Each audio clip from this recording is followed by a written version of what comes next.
Main topic వచ్చి, ముఖ్య అంశం వచ్చి క్రీస్తు సుజ్ఞానం. ఉప అంశములు లేకపోతే సబ్ టాపిక్స్, దాంట్లో ఫస్ట్ది దైవత్వం, నిత్యత్వం. మొదటిది దైవత్వం, నిత్యత్వం.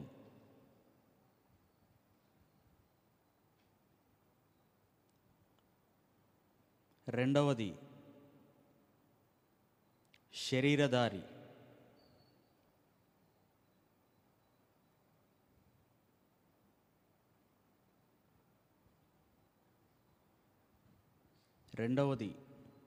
శరీరధారి.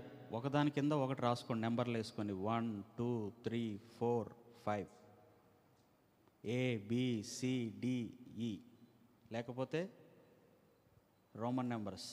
తెలుసు కదా రోమన్ నెంబర్స్ అంటే ఏంటో? తెలుసా? ఓకే, తెలిస్తే వెరీ గుడ్. తెలుసు కదా రోమన్ నెంబర్స్ అంటే ఏంటో? తెలుసా? ఓకే, అలాగనే వేసుకుని మీకు ఎలా వీలుకుంటే అలాగా. 1 2 3 4 5 either ABCDE, either Roman numbers. రెండవది రాసుకున్నారు కదా, శరీరధారి. మూడవది మరణ పునరుద్ధానం.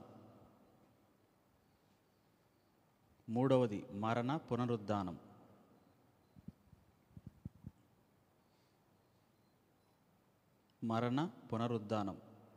ఇంగ్లీష్లో కూడా చెప్తాను, ఫస్ట్ ఇది రాసుకోండి, దాని పక్కన రాసుకోండి. దైవత్వం, నిత్యత్వం రాసుకున్నారు కదా, దాని పక్కన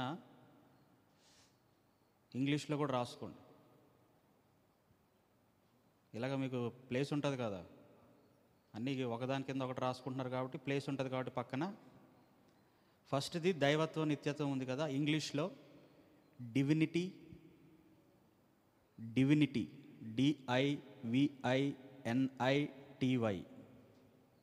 డివినిటీ.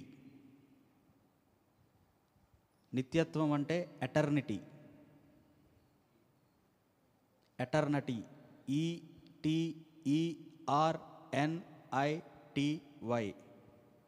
ఎటర్నిటీ. ETERNITY.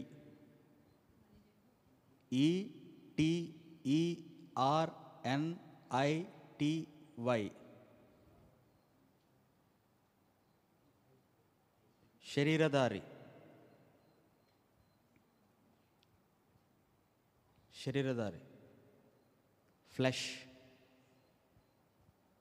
ఫ్లెష్. దైవత్వం అంటే డివినిటీ, నిత్యత్వం అంటే ఎటర్నిటీ. దైవత్వం వేరు, నిత్యత్వం వేరు. దైవత్వం అంటే ఇంగ్లీష్లో డివినిటీ, నిత్యత్వం అంటే ఎటర్నిటీ. శరీరధారి అంటే flesh or human flesh or either human flesh. మూడవది మరణ పునరుద్ధానం. Death and resurrection. మరణ పునరుద్ధానం. మూడవది ఇంగ్లీష్లో death resurrection, DEATH, death resurrection, RESURRECTION,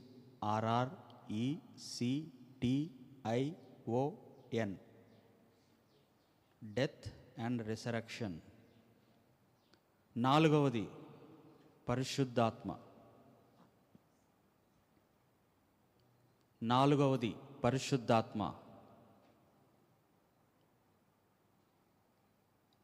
Holi spirit. నాలుగవది పరిశుద్ధాత్మ, హోలీ స్పిరిట్. ఇది చెప్పడానికి పావుగంట అయిపోయింది. 45 నిమిషాలు నేను చెప్పాలనుకుంటే చెప్పలేను. పరిశుద్ధాత్మ తెలుగులో, ఇంగ్లీష్లో హోలీ స్పిరిట్, HOLYSPIRIT. ఐదవది రెండవ రాకడ.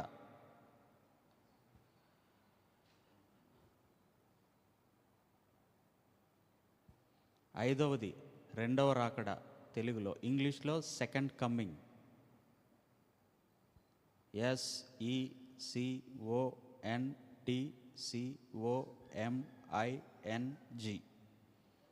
Second coming. COMING. ఓకేనా? 5 రాసుకున్నారు కదా. అవి ముఖ్యాంశం వచ్చి ఏంటి అందరూ చెప్పాలి. ముఖ్యాంశం వచ్చి క్రీస్తు సుజ్ఞానం. దాంట్లో సబ్ టాపిక్స్ లేకపోతే ఉప అంశములేంటి? మొదటిది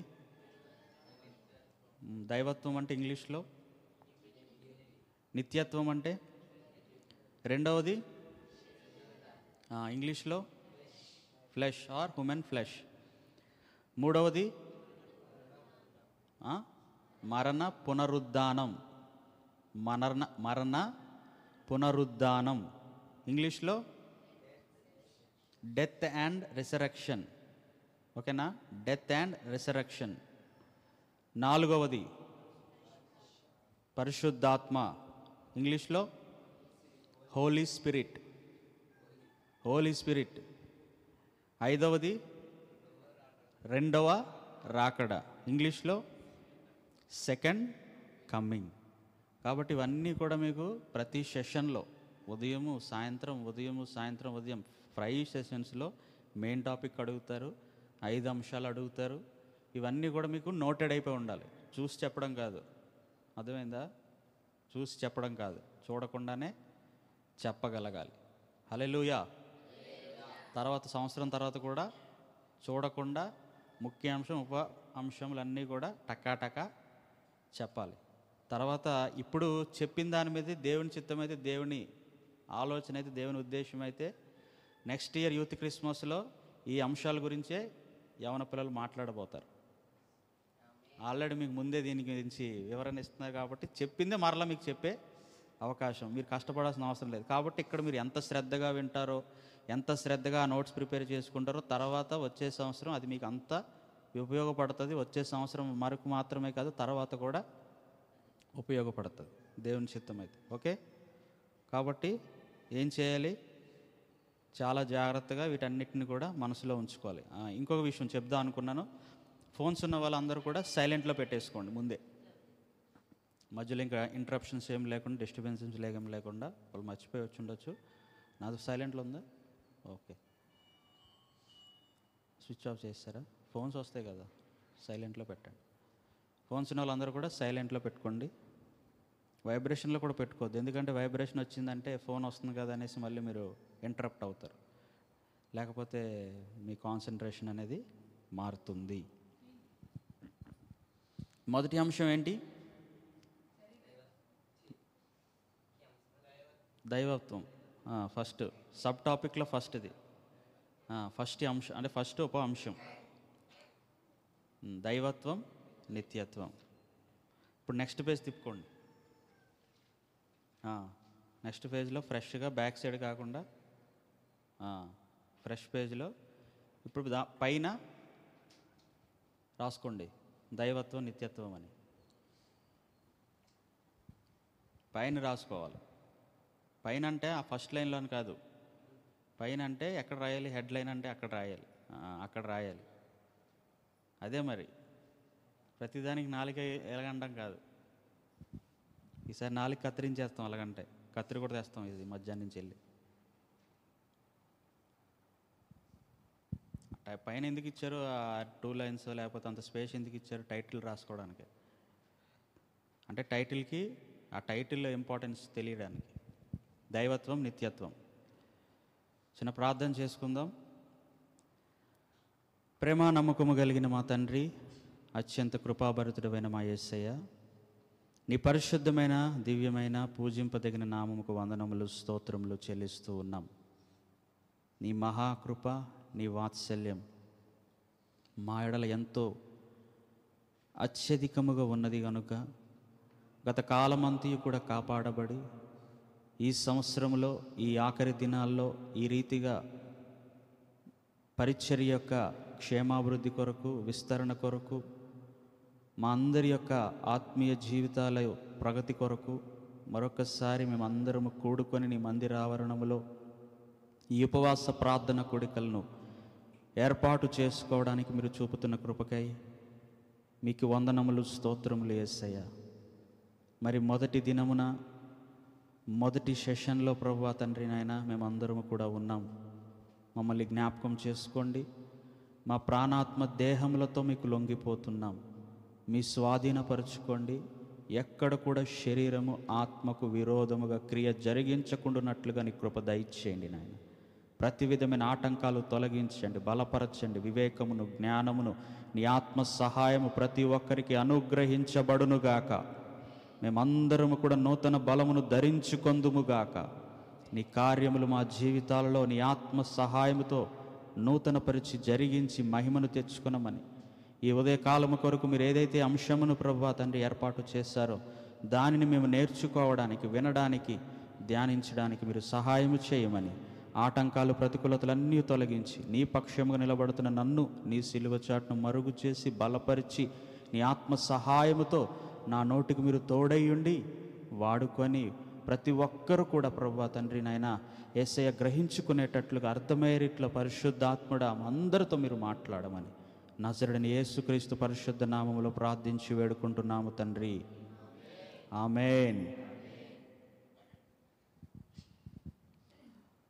మన ప్రభు అయిన యేసుక్రీస్తు నామములో మీ అందరికీ కూడా నా హృదయపూర్వకమైన వందనాలు తెలియజేస్తున్నాను. దేవుడు మిమ్మల్ని అందరినీ దీవించి ఆశీర్వదించునుగాక. హల్లెలూయా.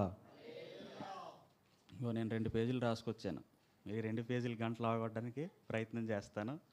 మీరు కూడా నాకు సహకరించాలి. మీ దగ్గర నుంచి సమాధానం రావాలి. సమాధానం రాకపోతే నాకు చిరాకు వస్తుంది. కాబట్టి మీరందరూ కూడా సమాధానం రెస్పాండ్ అవ్వాలి. అర్థమవుతుంది కదా? Praise the Lord. హల్లెలూయా. మన టైటిల్ ఏంటి? మెయిన్ టైటిల్ క్రీస్తు సుజ్ఞానం. క్రీస్తు సుజ్ఞానం అంటే దేవుని యొక్క ఆల్రెడీ నేను మీకు కొద్దిగా ఇంట్రొడక్షన్ ఇచ్చాను, మరలా అవసరం లేదు, కానీ మరలా ఒకసారి జ్ఞాపకం చేస్తాను. అంటే దేవునిలో ఉన్న ఒక గుణములన్నిటినీ, దేవునిలో ఉన్న ఒక లక్షణములన్నిటినీ మనం అందరము కూడా ధ్యానించనున్నాం. ఆయన ఏమై ఉన్నాడో, ఆయన యొక్క ఏమంటారు మహిమ ఎట్టిదో, లేకపోతే ఆయన ఏం చేయగలడు, ఆయన ఏం చేయడానికి ఇక్కడికి ఈ లోకానికి వచ్చాడు, మరలా తిరిగి తండ్రి యొద్దకు వెళ్ళాడు, తర్వాత పరిశుద్ధాత్మను పంపించాడు, ఇవన్నీ కూడా మీకు ఆర్డర్లో కనిపిస్తున్నాయి. తర్వాత మరలా ఆయన రాబోతున్నాడు. కాబట్టి ఆయన ఏమేం చేయబోతున్నాడు, ఆయన యొక్క ఏంటంటారు కంప్లీట్గా ఒక దేవుని గురించి ఒక పూర్తి అవగాహన క్రైస్తవులుగా మనకి ఉండాలి కాబట్టే దేవుడు ఈ అంశాన్ని మనకి నేర్పించడానికి ఈ అంశం మనకి ఇచ్చాడు. కాబట్టి మనం ఏం చేయాలంటే దానిని వాటర్ కాదు, కొద్ది మైక్ వాళ్ళని పెట్టాం, దానిని మనం ఏం చేయాలంటే శ్రద్ధగా విని శ్రద్ధగా మన హృదయాల్లో పదిలపరచుకోవాలి. కాబట్టి ఆయన యొక్క గుణములన్నిటినీ, ఆయనలో ఉన్న ఒక అంటారు దానిని వర్సటైలిటీ అని అంటారు. ఇంగ్లీష్ పదం వర్సటైలిటీ అంటే డిఫరెంట్ వేస్లో దేవుడు 5 రోజులు లేకపోతే ఈ 5 సెషన్స్లో ఈ 3 రోజుల్లో మనతో మాట్లాడబోతున్నాడు. కాబట్టి ఆయన యొక్క ప్రతి విధమైన ఆయన గుణములన్నిటినీ కూడా, ఆయన శరీరధారిగా ఉన్నప్పుడు, లేకపోతే ఆయన మరణం గురించి, పునరుద్ధానం గురించి, పరిశుద్ధాత్మని గురించి, రెండవ రాకడ గురించి, ఆయనలో ఉన్న యొక్క దైవత్వం గురించి, ఆయన యొక్క నిత్వత్వం గురించి, వీటన్నిటిని గురించి కూడా మనము నేర్చుకోబోతున్నాం. కాబట్టి వీటన్నిటినీ మనము ఆ టైటిల్లో మిళితమయ్యేటట్లుగా వాటిలో ఏంటంటారు ఆ టైటిల్ని బట్టి మనకి కొద్దిగా వెంటనే ఆయనలో ఉన్న గుణాలు, లేకపోతే ఆయనలో ఉన్న లక్షణాలు, ఆయన ఏమై ఉన్నాడో ఏంటో ఇవన్నీ కూడా తెలియపరిచేవి. కాబట్టి సేవకులు వాళ్ళకి ఇచ్చిన అంశం చెప్పేటప్పుడు వాళ్ళకి తెలియపరిచిన రీతిలో వాళ్ళు కూడా టైటిల్ గురించి వాళ్ళు వివరించే వాళ్ళకి ఇచ్చిన అంశంలోకి వెళ్తారు. కాబట్టి ఇంకా మీరు నేర్చుకోవచ్చు, టైటిల్ గురించి ఇంకా వివరంగా ఇంకా నేర్చుకోవచ్చు. కాబట్టి ఫస్ట్ టైం మనకి ఇవ్వబడిన ఫస్ట్ టాపిక్ లేకపోతే ఉప అంశము, మెయిన్ టైటిల్లో ఉప అంశము మొదటిది ఏంటి?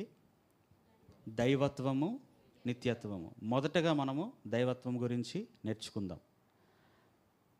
చాలామంది దేవుళ్ళు అనబడే వాళ్ళు ఉన్నారు, పిలువబడుతున్నారు, లేకపోతే అనేక విధాలుగా ఆరాధనలు ఆరాధిస్తూ ఉన్నారు. కానీ నిజమైన దైవత్వము ఎవరిలో ఉంటుందనేది ఇక్కడ మనం నేర్చుకోబోతున్నాం. అసలు దేవునికి ఉండాల్సిన లక్షణములు, అంటే దేవుడు ఎలాంటి లక్షణములు కలిగి ఉండాలి, ఎవరు పడితే వాళ్ళు దైవములు అయిపోతారా, ఎవరు పడితే వాళ్ళు దేవుళ్ళని పిలవడానికి అర్హత కలిగిన వారా ఏంటనేది మనము ఈ దైవత్వంలో ఉన్న కొన్ని అంశాలు మనం ధ్యానించుకుంటూ వెళ్తున్నప్పుడు ఆటోమేటిక్గా మీకే అర్థమవుతుంది. ఎవరినైనా దీంతో కంపేర్ చేసి చూసినప్పుడు ఆటోమేటిక్గా మీకు అర్థమైపోతుంది. ఆ కంపారిజన్లోనే, లేకపోతే మీరు దాన్ని పోల్చి చూస్తున్నప్పుడే మీకు ఒక క్లారిటీ వచ్చేస్తుంది. ఆ దైవత్వం యొక్క లక్షణాలు ఎలా ఉండాలో, ఆ దైవత్వము గురించి ఎలా మనము నేర్చుకోగలమో, ఎలా తెలుసుకోగలమో పరిశుద్ధాత్మ దేవుడు కొన్ని విషయాలు తెలియపరిచాడు. వాటిని మీతో నేను పంచుకుంటాను. కాబట్టి దైవత్వం అనేది ఎట్లా ఉంటుందంటే, వారు నడిపించబడుతున్నప్పుడు, లేకపోతే వారి జీవితం యొక్క పరిస్థితులను బట్టి, వారి జీవితాల్లో చేస్తున్న కార్యాలను బట్టి వెల్లడవుతూ ఉంటాయి. యేసుక్రీస్తు ప్రభువారు పరిచర్య చేస్తున్న దినాల్లో ఆయన అనేక విధాలుగా దానిని చూపించాడు. ఆయన 3.5 సంవత్సరాలు పరిచర్య చేశారు. దాని గురించి వివరంగా తర్వాత టాపిక్స్లో మీకు చెప్తారు. ఆ 3.5 సంవత్సరాలు పరిచర్య చేసిన దినాల్లో అనేక విధాలుగా దైవత్వం అంటే ఎట్లా ఉంటుందో ఆయన జీవితంలో ఆయన కనపరిచి వెళ్ళారు. తర్వాత దాన్ని ఎవ్వరు కూడా కనపరచలేకపోయారు, ఎవరు కూడా చూపించలేకపోయారు, ఎవరు కూడా దానిని మరలా ఏమంటారు వేరే విధంగా కానీ ఎలాగ కూడా కానీ చేయలేకపోయారు, చూపించలేకపోయారు, నేర్పించలేకపోయారు, చేయలేకపోయారు. అయితే వారి యొక్క జీవితము, యేసుక్రీస్తు ప్రభు వారి యొక్క జీవితంలో ఉన్న దైవపు యొక్క లక్షణములు, లేకపోతే దైవత్వము ఆయన జీవితంలో ఎట్లా కనపడింది, ఆయన ఎట్లా కనపరుచుకున్నాడు అనేది మనము ఈరోజు మనం కొన్ని విషయాలు నేర్చుకోబోతున్నాం. మొదటిది దైవపు లక్షణం, లేకపోతే దైవత్వంలో ఉండాల్సిన మొదటిది దైవపు లక్షణం. మొదటిది ఏంటంటే సృష్టికర్త. మొదటిది దైవత్వంలో, దైవత్వ నిత్యత్వం ఉపాంశంలో ఫస్ట్ది సృష్టికర్త. అంటే ఇంగ్లీష్లో క్రియేటర్, సృష్టించేవాడు, సృష్టికర్త. మనము యోహాను సువార్త 1వ అధ్యాయము 3-4 వచనాల్లో చూస్తే, రెఫరెన్సెస్ కూడా రాసుకోండి. సృష్టికర్త, ఇంగ్లీష్లో క్రియేటర్. యోహాను సువార్త 1వ అధ్యాయము 3-4 వచనాల్లో 2-3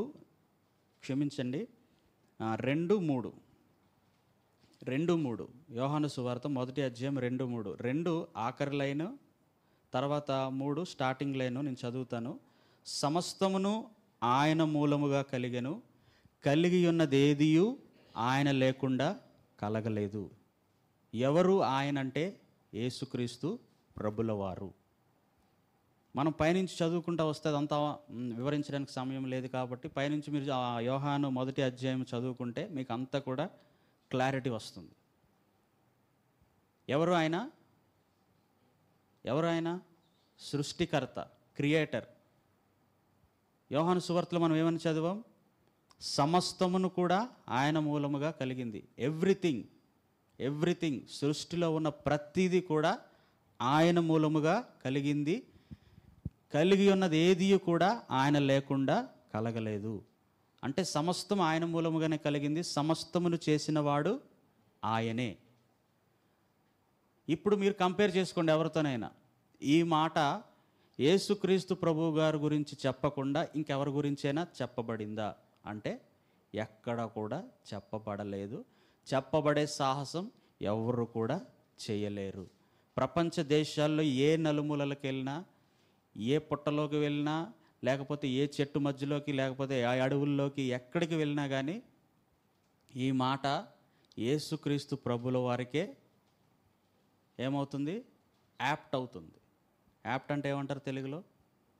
సరిపోతుంది. ఆయనే దానికి అర్హుడు. మనము ఆది కాండంలోనికి వెళ్తే సృష్టి ప్రారంభంలో ఆదామును అవ్వను దేవుడు కలుగు చేసినట్టుగా మనము 1వ అధ్యాయము 26-27 వచనాల్లో చూస్తాం. అది కూడా రాసుకోండి. ఆదికాండము 1:26-27, అలాగే 2వ అధ్యాయము 7వ వచనం. సమస్తము కూడా ఆయన మూలముగా కలిగింది, కలిగినది ఏది కూడా ఆయన లేకుండా కలగలేదు. సమస్తములో మనము కూడా ఉన్నాం. అవునా కదా? సమస్తము అంటే సమస్తములో మనము కూడా ఉన్నాం. ఆయన లేకుండా మనం కలిగామా? లేము, కలగలేదు. దానికి కూడా నేను వాక్యం ఆధారం చూపిస్తాను. 1:26-27లో అక్కడ మన రూపమందు, మన స్వరూపమందు నరులను చేద్దామనేసి దేవుడు చెప్పినట్టుగా అక్కడ మాట్లాడుకుంటున్నట్టుగా మనం చూస్తాం. తర్వాత 2వ అధ్యాయం 7వ వచనంలో ఏమని ఉంటుందంటే, చదవండి. నేలమంటితో దేవుడైన యెహోవా నేలమంటితో నరుని నిర్మించి వాని నాసిక రంధ్రములలో జీవవాయువును ఊదగా నరుడు జీవాత్మ ఆయను. దేవుడు ఎలా చేశాడు మనిషిని? నేలమంటి తీసుకొని నేలమంటితోటి ఆయన నరుని చేసి వాని యొక్క నాసిక రంధ్రములలో, నాసిక రంధ్రములు అంటే ముక్కు, నాస్ట్రిల్స్, ఓకేనా? నాసిక రంధ్రాలు ఎన్ని ఉంటాయి? ముక్కు అయితే ఒకటే ఉంటుంది, నాసిక రంధ్రాలు అయితే 2 ఉంటాయి. కాబట్టి నాసిక రంధ్రాలు అంటే నాస్ట్రిల్స్ ఇంగ్లీష్లో. నాసిక రంధ్రాల్లో ఆయన ఏం ఊదాడంట? ఏం ఊదాడు? చెప్పండి, ఏం ఊదాడు? చదివారు కదా? చదివినప్పుడు వినాలి, చెప్పేటప్పుడు అంత మైండ్ అంతా ఇక్కడే ఉండాలి, అసలు ఇంకెక్కడికి వెళ్ళకూడదు. జీవవాయువును ఊదగా నరుడేమయ్యాడు? కాబట్టి సమస్తము ఆయన మూలము కలిగింది. ఆ సమస్తములో మనమున్నాం. మనమే ఎలా రూపించబడ్డాం? దేవుని స్వరూపంలో రూపించబడ్డాం. ఎవరి ద్వారా మనం రూపించబడ్డాం?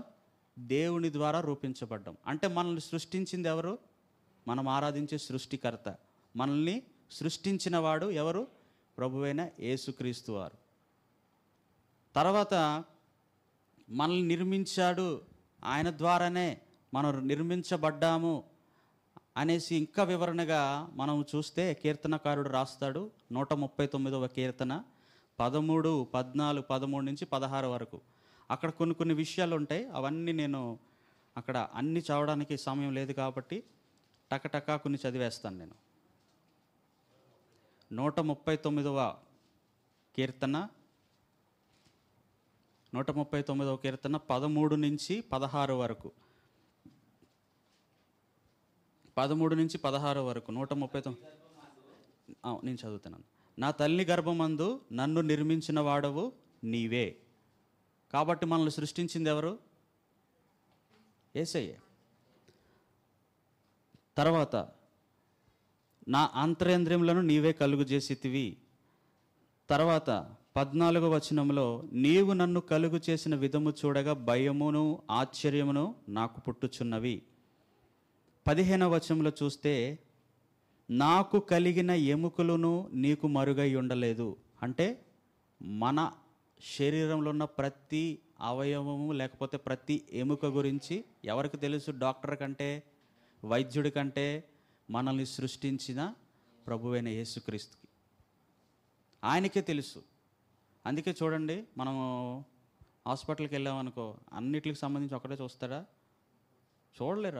వాళ్ళు దాంట్లో స్పెషలైజేషన్ అయినా కానీ కొన్ని క్రిటికల్ పరిస్థితుల్లో మేము ఏం చేయలేం. మా వంతు మేము ప్రయత్నం చేస్తాం, మీ దేవుణ్ణి మీరు ప్రార్థన చేసుకోండి అనేసి మన మీదే వదిలేస్తారు. మరలా ఏమని తీసుకుంటారు సంతకం? ఈ ప్రాసెస్లో లేకపోతే ఈ ట్రీట్మెంట్ జరిగేటప్పుడు లేకపోతే ఈ ఆపరేషన్ జరిగేటప్పుడు ఏదైనా అయితే మాకు సంబంధం లేదని సంతకం పెడితేనే చేస్తామంటారు. అవునా కాదా? వాస్తవమా కాదా? అది చిన్నదైనా పెద్దదైనా ఏదైనా సరే, మన ఒంటి మీద కత్తి పడుతుంది అంటే, మన ఒంటి మీద కత్తిరి పడుతుంది అంటే, మన ఒంటి మీద వాళ్ళు చెయ్యి వేస్తున్నారంటే ఇది లేకుండా వాళ్ళు చేయరు. కానీ మన దేవుడు మనల్ని సృష్టించాడు కాబట్టి వైద్య శాస్త్రమునకు అందని ఎన్నో అద్భుతాలు కూడా ఆయన చేశాడనేసి అనేక మంది సాక్ష్యాలు వింటున్నాం. అనేక మంది జీవితాల్లో దేవుడు చేస్తూ ఉన్నాడు. ఏదైతే వైద్యులకు సాధ్యము కాలేదో ఆయనకి ఎందుకు సాధ్యమవుతుంది? ఆయన దగ్గరికి ఎందుకు వస్తున్నారు? ఆయన బాగు చేస్తాడని, ఆయన మార్చగలడని, అంటే అంటారు చెడిపోయినది లేకపోతే ఏదైతే పాడైపోయిందో దాన్ని నూతనపరిచి నూతనంగా మరలా అమర్చగలడని, మరలా బాగు చేయగలడని ఆయన దగ్గరికి ఎందుకు వస్తున్నారు? రావడానికి గల కారణం ఏంటి? ఆయన సృష్టికర్త కాబట్టి. ఆయన మాత్రమే సృష్టికర్త కాబట్టి. చిన్న యాంప్లిఫైర్ ఆన్ చేయమన్నాను, ఆన్ చేయలేదు కదా. ఆయన మాత్రమే సృష్టికర్త కాబట్టి. అది మొదటిది. అర్థమైంది కదా. ఇంకా దాని గురించి వివరంగా ఇంకా వివరిస్తే చెప్పాల్సినవన్నీ టైం సరిపోదు. రెండవది పరిశుద్ధుడు. రెండవది పరిశుద్ధుడు, హోలీ, హోలీనెస్, హోలీనెస్, పరిశుద్ధుడు, హోలీనెస్. రెండవది పరిశుద్ధుడు.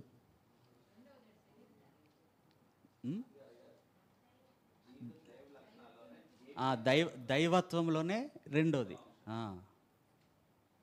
అంటే ఇప్పుడు ముఖ్యాంశం వచ్చి క్రీస్తు సుజ్ఞానం. క్రీస్తు సుజ్ఞానం అంటే ముఖ్యాంశంలో, ఉపాంశంలో ఏమో దైవత్వం, నిత్యత్వం, ఇంకా మొత్తం 5. మళ్ళీ ఇప్పుడు దైవత్వంలో మళ్ళీ టాప్ పాయింట్స్.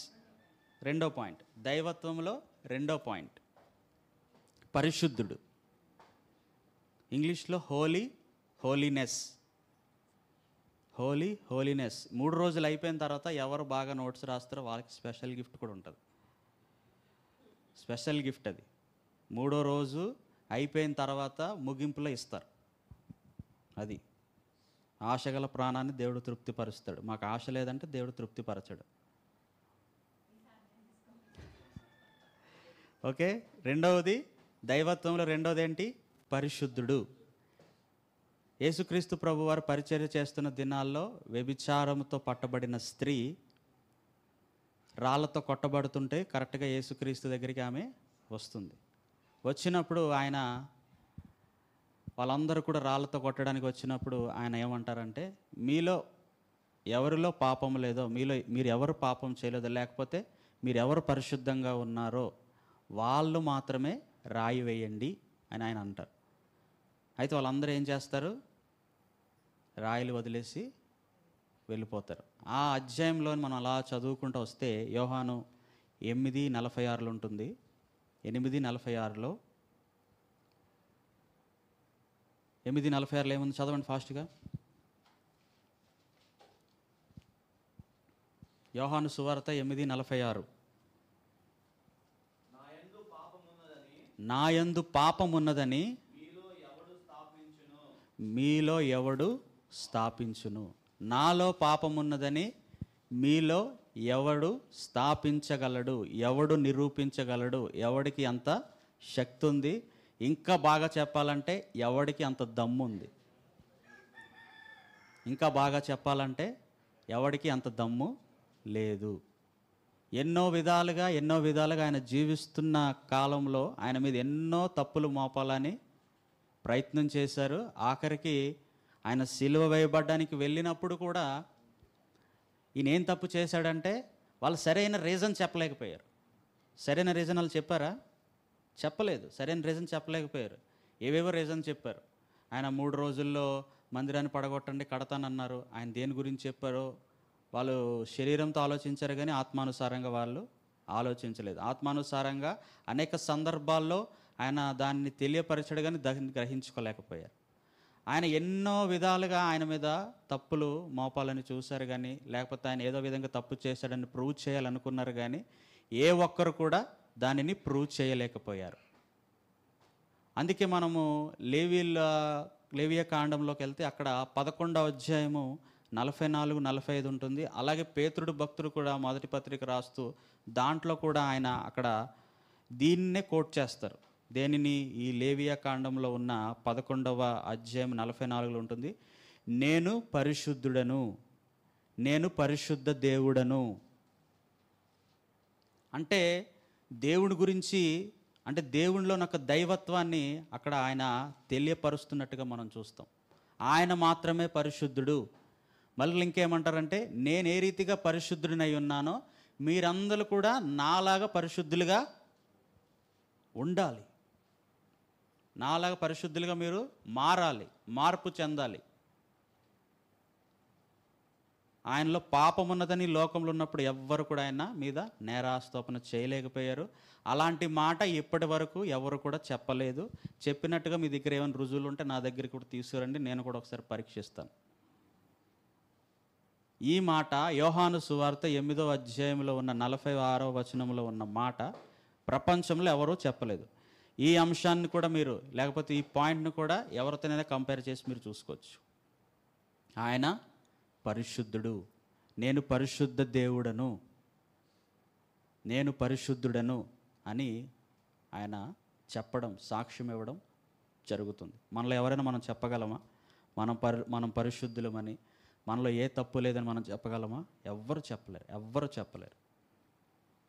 కాబట్టి దేవుడు లేకపోతే దైవము అని పిలువబడాలంటే మొదటిది ఆయన సృష్టికర్త అయి ఉండాలి, రెండవది పరిశుద్ధుడై ఉండాలి, మూడవది రక్షకుడు, మూడవది వచ్చి రక్షకుడు, ఇంగ్లీష్లో సేవియర్. మూడవది రక్షకుడు, దైవత్వంలో మూడవది రక్షకుడు, సేవియర్. క్రిస్మస్లో కూడా మనం విన్నాం, గాబ్రియేలు దేవదూత మరియకు ప్రత్యక్షమై చెప్తుంది కదా. ఎవరికి ఇచ్చారు అది? నీకు ఇచ్చినట్టున్నారు. వెరీ గుడ్, నీకు చెప్పవసరం లేదైతే. మత్తయి సువార్త 1వ అధ్యాయం 21వ వచనంలో ఉంటుంది, ఆయన తన ప్రజలను వారి పాపముల నుండి ఆయనే రక్షించును. పాపములో నుంచి రక్షించగలిగే వ్యక్తి ఎవరు అంటే పాపము చేయని వాడే రక్షించగలడు. నీటిలో మునిగిపోతున్న వ్యక్తిని కాపాడగలిగిన వాడు ఎవడు? ఈత రానుడు కాపాడగలడా? ఈత వచ్చిన వాడే కాపాడగలడు. కాబట్టి పాపములో నుంచి కాపాడే వ్యక్తి పాపము లేనివాడిగా ఉండాలి, పాపము చేయని వాడిగా ఉండాలి, పరిశుద్ధుడై ఉండాలి. కాబట్టి ఆయన రక్షకుడు అని పిలువబడుతున్నాడు. దైవత్వములో లేకపోతే దైవముగా పిలువబడే వారికి ఉండాల్సిన మరొక లక్షణం ఏంటంటే రక్షించేవాడై ఉండాలి. రక్షించేవాడై ఉండాలంటే అది ఆయన ఎరిగి ఉండాలి. అంటే ఎట్లా ఎరిగి ఉండడం అంటే ఏంటంటే తను పరిశుద్ధుడై ఉండాలి, తాను పాపం చేయని వాడై ఉండాలి, పాపమును జయించిన వాడై ఉండాలి, లోకమును జయించిన వాడై ఉండాలి. యోహాను సువార్త 16:33 ఉంటుంది, నేను లోకమును జయించి ఉన్నాను, నేను లోకమును జయించి ఉన్నాను అని ఉందా లేదా? యోహాను సువార్త 16:33లో 16:33లో ఉందా లేదా? చెప్పట్లేదు. ఉందా? నా యందు మీకు సమాధానం కలుగునట్లు ఈ మాటలు నేను మీతో చెప్పుచున్నాను, లోకములో మీకు శ్రమ కలుగును, అయినను ధైర్యము తెచ్చుకొనుడి, నేను లోకమును జయించి ఉన్నాను. లోకమును జయించడం అంటే లోకములో ఉన్నదేంటి? నేత్రాశ, శరీరాశ, జీవపు డంబం. లోకంలో ఉందేంటి? చెప్పండి, చెప్పాలని చెప్పాను, రెస్పాండ్ అవ్వాలని చెప్పాను. లోకంలో ఉందేంటి? నేత్రాశ. అంటే ఏంటి? అది చూడాలి, ఇది చూడాలి అనేసి మన కళ్ళు కోరుకుంటాయి. కోరుకోవా? మా కళ్ళు అసలు అంటే ఏం కోరుకోని వాళ్ళు చేతులు ఎత్తండి, 2 చేతులు ఎత్తండి. దేవుడు మిమ్మల్ని దీవించాలని చెప్తాను. బట్టలు బాగున్నాయి అనుకో, బాగున్నాయి, నాకు కూడా ఉంటే బాగుంటాయి అనిపించదా?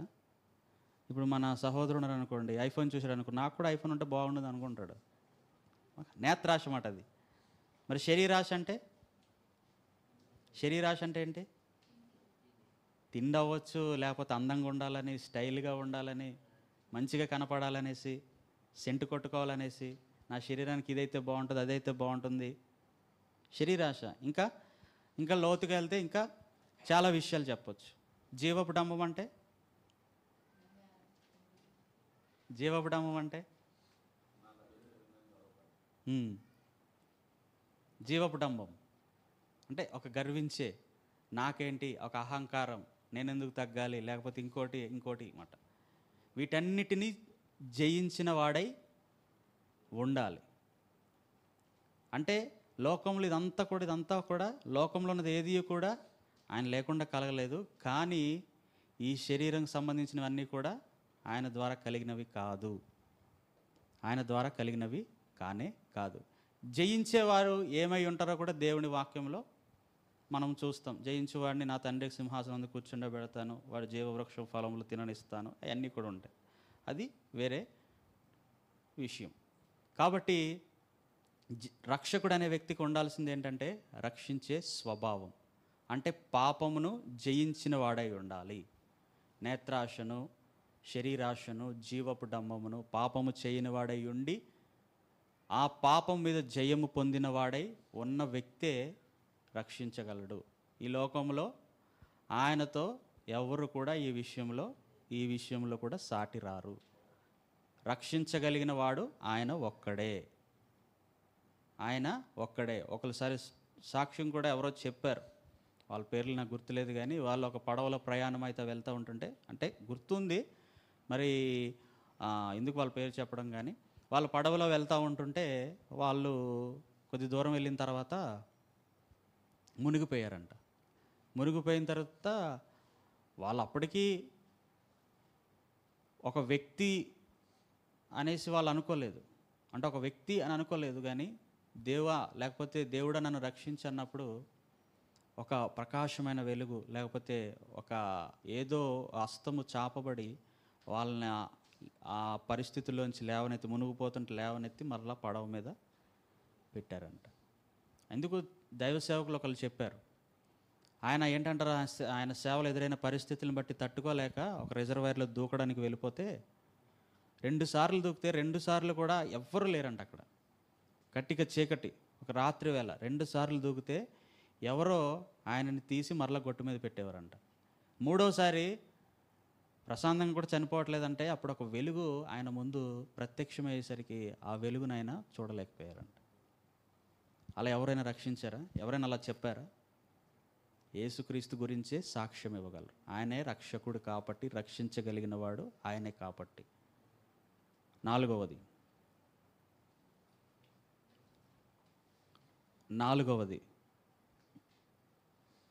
సర్వజ్ఞుడు.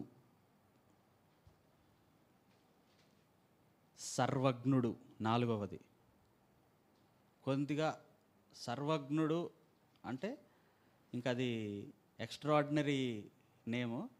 ఇంకొంచెం అర్థమయ్యే రీతిలో చెప్పాలంటే కొద్దిగా తగ్గించి చెప్పాలంటే జ్ఞానవంతుడు అంటే ఒక లిమిట్, కానీ సర్వజ్ఞుడికి నో లిమిట్. సర్వజ్ఞుడు అంటే ఓమ్నిసియంట్. సర్వజ్ఞుడు అంటే ఇంగ్లీష్లో ఓమ్నిసియంట్. ఎప్పుడైనా విన్నారా మీరు? ఓమ్నిపొటెంట్, ఓమ్ని ప్రెజెంట్, ఓమ్నిసియంట్ అని విన్నారా ఎప్పుడైనా? వినలేదా? Very good. ఓమ్నిసియంట్, సర్వజ్ఞుడు అంటే ఓమ్నిసియంట్. కొద్దిగా మనకి అర్థమయ్యే భాషలో అయితే ఇంగ్లీష్లో all wise, all dash wise, WISE, wise. జ్ఞానవంతుడు అంటే వైజే. జ్ఞానవంతుడు అంటే ఇంగ్లీష్లో వైజే, కానీ సర్వజ్ఞుడు అంటే ఆల్ వైజ్. కొద్దిగా మంచి ఇంగ్లీష్ పదం అయితే ఓమ్నిసియంట్.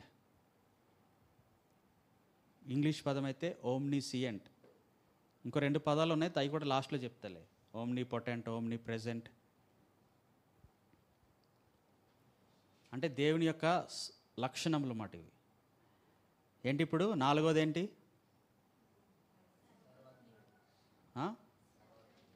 తిరుగుతుందా పదం? తిరుగుతుంది కదా. ఓకే. ఏంటి? సర్వజ్ఞుడు, ఆల్ వైజ్. ఇంకా ఓమ్ని సియంట్. స్పెల్లింగ్ చెప్పు ఒకసారి. ఓమ్నిసియంట్ స్పెల్లింగ్ చెప్పండి రాసిన వాళ్ళు. OMNICIENT. తప్పు. ఎస్ సైలెంట్ పదం ఉంటుంది, సి ముందు ఎస్ రాసుకోండి. OMNISCIENT. సర్వజ్ఞుడు. 4వది సర్వజ్ఞుడు, ఓమ్నిసియంట్. యోహాను సువార్త 2వ అధ్యాయము 24వ వచనంలో మనం చూస్తే, యోహాను సువార్త 2వ అధ్యాయము 24వ వచనంలో అక్కడ ఏమని ఉంటుందంటే, ఆయన అందరిని ఎరిగినవాడు, అందరి ఆంతర్యమును. ఎప్పుడు చదవలేదా ఏంటి? ఎవరు మాట్లాడట్లేదు? 2:24 యేసు అందరినీ ఎరిగినవాడు, తర్వాత ఆఖరి లైన్లో మనుష్యుని ఆంతర్యమును ఎరిగినవాడు. అంటే ఆంతర్యం అంటే ఏంటి? యోహాను సువార్త 2వ అధ్యాయం 24వ వచనం. యేసు అందరిని ఎరిగినవాడు, అలాగే మనుష్యుని ఆంతర్యమును ఎరిగినవాడు. అందరిని ఎరిగినవాడు. ఇప్పుడు కాళేష్ అంటే ఇక్కడ ఉన్న వాళ్ళకి తెలిసేమో, కానీ కాళేష్ గురించి దేవుడికి ఎప్పుడో తెలుసు. ఎప్పుడో తెలుసు దేవుడికి. మరి సృష్టికర్త కదా ఆయన. ఆ 139వ కీర్తనలోనే ఉంటుంది, నా దినములలో ఒక్కటి కూడా లెక్కింపముడు మునిపే నువ్వు నన్ను ఎరిగి ఉన్నావు, నా తల్లి గర్భంలో రూపింపక మునిపే నీవు నన్ను చూసావు. అక్కడ ఏమని ఉంటుందంటే, ఆయన యేసు అందరిని ఎరిగినవాడు, ఆయన మనుష్యుని ఆంతర్యమును ఎరిగినవాడు. అందరిని ఎరిగినవాడు, మనుష్యుని ఆంతర్యమును ఎరిగినవాడు. ఆంతర్యం అంటే స్వభావం, హృదయం. ఆంతర్యం అంటే హృదయం. అంటే హృదయంలో ఏమనుకుంటున్నామో, బయట ఏమనుకుంటున్నామో కూడా ఆయన చెప్పగలడు. ఇంకెవరైనా చెప్పగలరా? అందుకే ఆయన సర్వజ్ఞుడయ్యాడు. అందరిని ఎరిగినవాడు, ప్రతి ఒక్కరి ఆంతర్యమును ఎరిగినవాడు. మనుషులు, అందుకే వాక్యంలో ఏమని ఉంటుంది, మనుషులు పై రూపాన్ని లక్ష్య పెడతారు కానీ యెహోవా హృదయమును లక్ష్య పెట్టేవాడు, పై రూపమును లక్ష్య పెట్టేవాడు కాదు. హృదయమును పరిశోధించే దేవుడు, హృదయమును పరిశీలన చేసే దేవుడు. అందుకే ఆయన ఏమయ్యాడు? సర్వజ్ఞుడయ్యాడు. అంటే ఆయన జ్ఞానానికి మితి లేదని కీర్తనలు 147:5 ఉంటుంది. ఆయన జ్ఞానమునకు మితి లేదు. మితి లేదంటే ఏంటి? ఎండింగ్ లేదు, ముగింపు లేదు, ఫుల్ స్టాప్ లేదు. ప్రతిదానికి ఒక ఫుల్ స్టాప్ ఉంటుంది మనిషికి అయితే. అవునా కదా? 147వ కీర్తన 5వ వచనంలో మీకు చివరి లైన్లో ఉంటుంది, ఆయన జ్ఞానమునకు మితి లేదు. అవునా కదా? ఉందంటారా? నీ జ్ఞానం కూడా మితి లేదా? ఉందా? ఆయన జ్ఞానమునకు మితి లేదు. అలాగే యోబు పుస్తకంలో 12:16 చూడండి, బలమును జ్ఞానమును ఆయన స్వభావ లక్షణములు అని ఉంటుంది. బలమును జ్ఞానమును ఆయన స్వభావ లక్షణములు అని ఉంటుంది. స్వభావ లక్షణములు అంటే ఏంటి? యోబు 12:16 బలమును జ్ఞానమును ఆయన స్వభావ లక్షణములు అని ఉంటుంది. స్వభావ లక్షణములు అంటే మీకు అర్థమయ్యే రీతిలో చెప్తాను, ఫోన్ వాడే వాళ్ళకి తెలుసు. ఇప్పుడు మీరు ఫోన్ కొన్నారనుకో, ఫోన్ కొనకపోయినా కొనిచ్చిన ఏదైనా సరే, ఫోన్లో మీకు ప్రీ ఇన్స్టాల్డ్ యాప్స్ అని ఉంటాయి. ప్రీ ఇన్స్టాల్డ్ యాప్స్ అంటే మీరు ఆన్ చేసిన వెంటనే, మీరు డౌన్లోడ్ చేసి ఇన్స్టాల్ చేసుకోకముందే ప్లేస్టోర్లో కొన్ని యాప్స్ ఇన్స్టాల్ అయ్యి ఉంటాయి. అంటే ఫోన్తో పాటు అవి స్వభావంగా వచ్చేసాయి. ఇప్పుడు మనం ఉన్నాం అనుకోండి, కొద్దిగా మనకి పుట్టినట్టే జ్ఞానం వస్తుందా? పుట్టినట్టే బలం ఉంటుందా? ఉంటుందేంటి? నీకు ఉంటుందా? ఓకే. పుట్టినట్టే బలం ఉంటుందా? పుట్టిన వెంటనే ఫస్ట్ రోజు పుట్టినోడికి తీసుకెళ్ళి 50 కేజీలు బస్తా ఇస్తే లేపుతాడా? జ్ఞానం ఉంటుందా? అలా వయసు పెరిగే కొలది బలము జ్ఞానం వస్తాయి. కానీ ఆయన బలము జ్ఞానముతోనే, ఆయన స్వభావ లక్షణం అన్నమాట అది. అంటే బలము జ్ఞానంతో ఆయన కలిగి ఉన్నాడనమాట. అది ఇప్పుడు మనం చూస్తూ ఉంటాం. ఇప్పుడు వెయిట్ లిఫ్టింగ్ చేసే వాళ్ళు ఉన్నారనుకోండి, వాళ్ళు ప్రాక్టీస్ చేసి ముందు 50 ఎత్తుతారు, తర్వాత 60 ఎత్తుతారు, తర్వాత 100 ఎత్తుతారు. అలాగా ఒకేసారి 100 ఎత్తరు, ఒకేసారి కొద్ది కొద్ది కొద్ది కొద్ది పెంచుకొని ప్రాక్టీస్ చేసి దాని మీద పట్టు సాధించి బాగా అర్థమయ్యే రీతిలో చెప్పాలంటే వాళ్ళు మెల్లిగా ఇంత వెయిట్ని లిఫ్ట్ చేయగలిగే పరిస్థితిలోకి వాళ్ళు వెళ్తారు. అంటే వాళ్ళ వెయిట్కి తగ్గట్టు, వాళ్ళ హైట్కి తగ్గట్టు, వాళ్ళ వయసుకి తగ్గట్టు. జ్ఞానము, దేవుని వాక్యం సామెతలు ఏమని ఉంటుంది? నీ వెండిని బంగారమును అమ్మి జ్ఞానమును కొనుక్కోమని ఉంటుంది, జ్ఞానము సంపాదించుకోమని ఉంటుంది. అంటే మనకి జ్ఞానం లేదనే కదా, అంతే కదా. నిన్న కూడా ప్రార్థన చేశాం కదా జ్ఞానం కోసం. కాబట్టి ఆయన స్వభావ లక్షణాలు అన్నమాట అవి.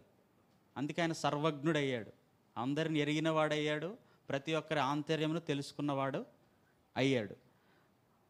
ఆయన యొక్క కంపారిజన్ ఎట్లా ఉంటుందంటే కొరింథీయులకు రాసిన మొదటి పత్రిక 1:25 ఉంటుంది. 1:25 కొరింథీయులకు రాసిన మొదటి పత్రిక 1:25 ఏమన్నా చూడండి. ఇంక అవ్వలేదు, 11:30 అయిపోతుంది. దేవుని వెర్రితనము మనుష్య జ్ఞానము కంటే జ్ఞానం గలది. చూసారా, మన జ్ఞానం అంటే ఎట్లా ఉందంట? ఒకవేళ దేవునికి అనేది వెర్రితనం ఉంటే, మన జ్ఞానం అనేది దేవునికి ఒకవేళ వెర్రితనం ఉంటే దాంతో ఈక్వల్ అంట. దేవునికి వెర్రితనం ఉంటుందా? ఉండదు. కానీ మనకు అర్థం అవ్వాలనేసి పరిశుద్ధాత్ముడు అలా రాయించాడు. అంటే ఒకవేళ మనం జ్ఞానం అనుకుంటే, నేను జ్ఞానవంతుని అనుకుంటే అది దేనితో సమానం అవుతుంది? ఒకవేళ దేవునికి కనుక వెర్రితనం ఉంటే దాంతో సమానం అవుతుంది. ఈ లెక్కలో మనం ఏ స్థాయిలో ఉంటామో అర్థం చేసుకోవాలి. అర్థమవుతుంది కదా. ఇప్పటి నుంచి ఏమనుకోకూడదు, మనం ఆయనే సర్వజ్ఞుడు, మనము ఆయన కృప అనుకోవాలి. అంతే కదా. ఓకే, అది 4వది. ఇంకా దాని గురించి ఇంకా చాలు. 5వది దైవత్వంలో 5వది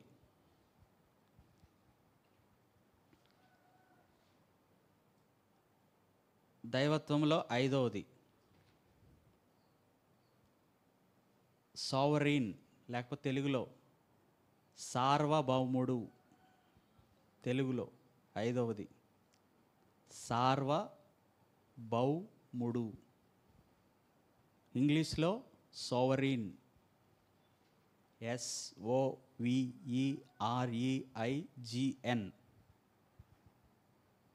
కాబట్టి ఇవన్నీ మీకు ఎట్లా ఉంటాయంటే క్లాసుల్లో ఉంటాయి. అప్పుడప్పుడు ఏదైనా రెఫరెన్సెస్ వాక్యంలోంచి ఆధారం చూపించి చిన్న చిన్న వివరించేసి ముందుకు వెళ్ళిపోతూ ఉంటారు. కాబట్టి చెప్పాల్సిన చాలా ఉంటాయి. కాబట్టి టైము తక్కువ ఉంటుంది. మళ్ళీ మనం చేయాల్సిన ప్రార్థనలు ఉన్నాయి, ఉపవాస ప్రార్థనలు.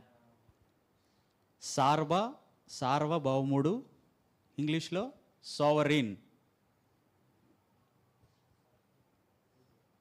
ఇంకా కొద్దిగా అర్థమయ్యే రీతిలో చెప్పాలంటే అధికారము గలవాడు, అథారిటీ. అధికారి లేకపోతే అధికారము గలవాడు అంటే అథారిటీ పర్సన్. అథారిటీ. ఇప్పుడు ఒక కంపెనీ ఉందనుకోండి, MD ఉన్నాడు అనుకోండి, ఆ కంపెనీలో MDకి ఉన్న అధికారము కింద పనిచేసే వాళ్ళకు ఉంటుందా? ఉండదు, ఎటు పరిస్థితిలో ఉండదు. MD ఒక అధికారి, ఒక అథారిటీ. ఇప్పుడు ఒక కంపెనీ ఉన్నాడంటే కంపెనీకి సంబంధించి ఎవరైనా కానీ ఆయన అధికారంలో ఉండాలి. ఆయనకే వారి మీద అధికారం. ఆయన అధికారం చలాయించేవాడిగా, ఆయన చెప్పింది చేసేవాడిగా వాళ్ళు ఉంటారు. కాబట్టి ఈయన చెప్పినట్టు వాళ్ళు చేయరు కదా. కానీ మనం అందరము కూడా దేవుని అధికారంలో ఉన్నాం. ఆయన ఇష్టం. మనల్ని ఎక్కడికి ట్రాన్స్ఫర్ చేయాలనుకుంటే అక్కడ ట్రాన్స్ఫర్ చేస్తాడు, మనల్ని ఎక్కడ ఉంచాలనుకుంటే అక్కడ ఉంచుతాడు, మనకి ఎలా బుద్ధి చెప్పాలనుకుంటే అలా చెప్తాడు. నేను ఇలాగే నేర్చుకుంటానంటే నేర్పియడు, నేను ఇక్కడే ఉంటానంటే ఉండనివ్వడు, నేను ఇదే తింటానంటే అస్సలు తిననివ్వడు. అర్థమవుతుందా? ఆయన ఏదైనా చేయగలడు. అంటే అధికారం ఆయనకుంది. ఈ అధికారంలో లేకపోతే ఆయనకున్న ఆ సార్వభౌమక అధికారంలో ఆయన చాలా చేయగలరు. దాంట్లో మీకు 2 చెప్తాను. ఒకటి, పాపములను క్షమించే అధికారం ఉంది ఆయనకి. దాంట్లో మరలా సబ్ పాయింట్. ఒకటి, పాపములను క్షమించే అధికారం. 2వది, తీర్పు తీర్చు అధికారం. పాపములను క్షమిస్తాడు, తీర్పు తీరుస్తాడు.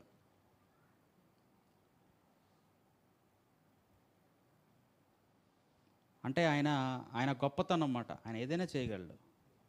ఆ రూలింగ్ ఆయన చేతిలో ఉంది. ఆయన పరిపాలించేవాడు ఆయన చేతిలో ఏదైనా ఉంది. మత్తయి సువార్త 9:6లో మనం చూస్తాం. లూకా సువార్త 5:24లో చూస్తాం. మనుష్య కుమారునికి అంటే దేవుని కుమారుడు అని యేసుక్రీస్తు ప్రభువారిని అంటారు కదా. అంటాం వాక్యంలో యేసుక్రీస్తు ప్రభువారు తండ్రి ద్వారా లోకమునకు పంపించబడిన వ్యక్తి అని. యేసుక్రీస్తు ప్రభువారికి భూమి మీద మనుష్యుల పాపములను క్షమించుటకు అధికారం కలదని మత్తయి సువార్త 9:6, లూకా సువార్త 5:24లో మనం చూస్తాం. ఉందా? మత్తయి సువార్త 9:6 తీసారా? మత్తయి సువార్త 9 రెఫరెన్స్ రాసుకోవడమే కాకుండా తీసి చూడండి కూడా. మత్తయి సువార్త 9:6, మత్తయి సువార్త 9:6, లూకా సువార్త 5:24. ఆయనను పాపములు క్షమించుటకు భూమి మీద మనుష్య కుమారునికి అధికారము కలదు. చాలు. లూకా సువార్త 5:24లో కూడా అదే మాట ఉంటుంది. కాబట్టి ఆయన అధికారం కలిగిన వాడు, అథారిటీ అంటే సార్వభౌముడు. అంటే లోకములో ఈ తప్పుకి ఎక్కడ కూడా క్షమాపణ దొరకదు అనే పరిస్థితుల్లో దేవుని దగ్గర క్షమాపణ దొరుకుతుంది. చాలాసార్లు మీకు చెప్పారు కదా. ఒక ఆమె దైవ సేవకుల దగ్గరకు వచ్చి, నన్ను కూడా దేవుడు క్షమిస్తాడా, నన్ను కూడా దేవుడు చేర్చుకుంటాడా, అంటే నాకు కూడా క్షమాపణ దొరుకుతుంది అంటే, దేవుడు ఎవరినైనా క్షమిస్తాడమ్మా అంటే, నేను ఏ పని చేశానో చెప్తే నీకు అంత కోపం వస్తుంది, అప్పుడు చెప్పగలవు ఈ మాట అంటే చెప్పమ్మా అంటే ఆమె చెప్తుంది. అంటే పుట్టిన వెంటనే చాలామంది పిల్లల్ని నేను చంపేశాను అంటే ఏం చేసింది ఆమె? ఏం చేసింది? హత్య చేసింది, చంపేసింది. అలాంటి వాళ్ళని కూడా దేవుడు క్షమిస్తాడంటే క్షమిస్తాడు. ఎందుకంటే ఆయనకి సార్వభౌమ అధికారం ఉంది. ఆయనకి అథారిటీ ఉంది. ఎవరినైనా ఎలాంటి వారినైనా ఆయన యొద్దకు వస్తే ఆయన ఎంత మాత్రము త్రోసివేయకుండా వారిని చేర్చుకుంటాడు, క్షమిస్తాడు, తన బిడ్డగా స్వీకరిస్తాడు, తన ప్రేమను చూపిస్తాడు. ప్రేమ దొరకని అంటే వెలివేయబడిన స్థితిలో ఉన్న వారిని కూడా ఆయన చేర్చుకొని, అంటే ఆయనకు ఆ సార్వభౌమాన్ని వివరించడం మన వల్ల కాదు. అంటే అంత గొప్ప దేవుడు ఆయన.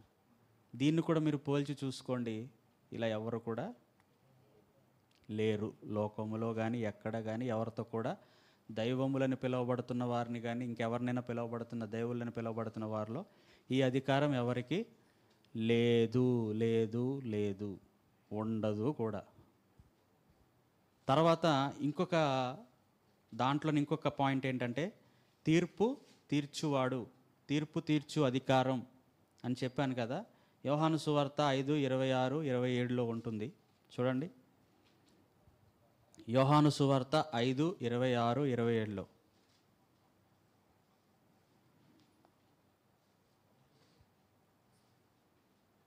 తండ్రి ఎలాగూ తనంతట తానే జీవము గలవాడై ఉన్నాడో అలాగే కుమారుడు తనంతట తానే జీవము గలవాడి ఉండటకు కుమారునికి అధికారము అనుగ్రహించెను.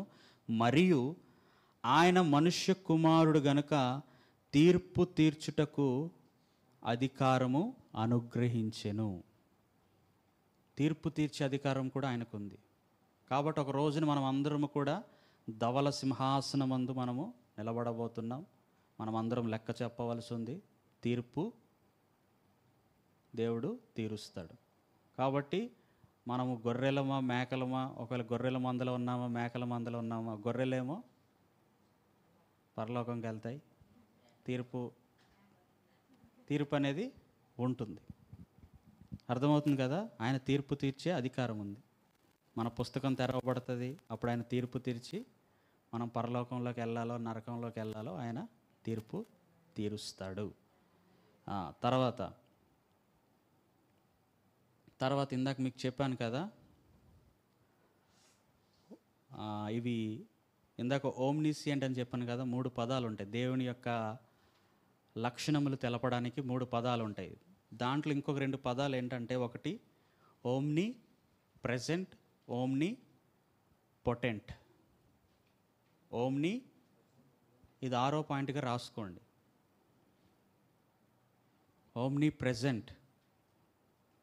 ఇంకొక విషయం కూడా, ఆయన పరిచర్య చేస్తున్న దినాల్లో ఈ అధికారము గలగాడు లేకపోతే సార్వభౌముడు అనే పాయింట్లో ఆయన పరిచర్య చేస్తున్న దినాల్లో శిష్యుల్ని ముందు పంపించి తర్వాత నేను వస్తాను మీరు వెళ్ళండి అంటే అలలకి వాళ్ళందరూ కూడా భయపడుతూ ఉంటుంటే మునిగిపోతాం చచ్చిపోతాం అనుకుంటుంటే దేవుడు అలల మీద నడుచుకుంటూ ఆ నీళ్ళ మీద నడుచుకుంటూ వస్తూ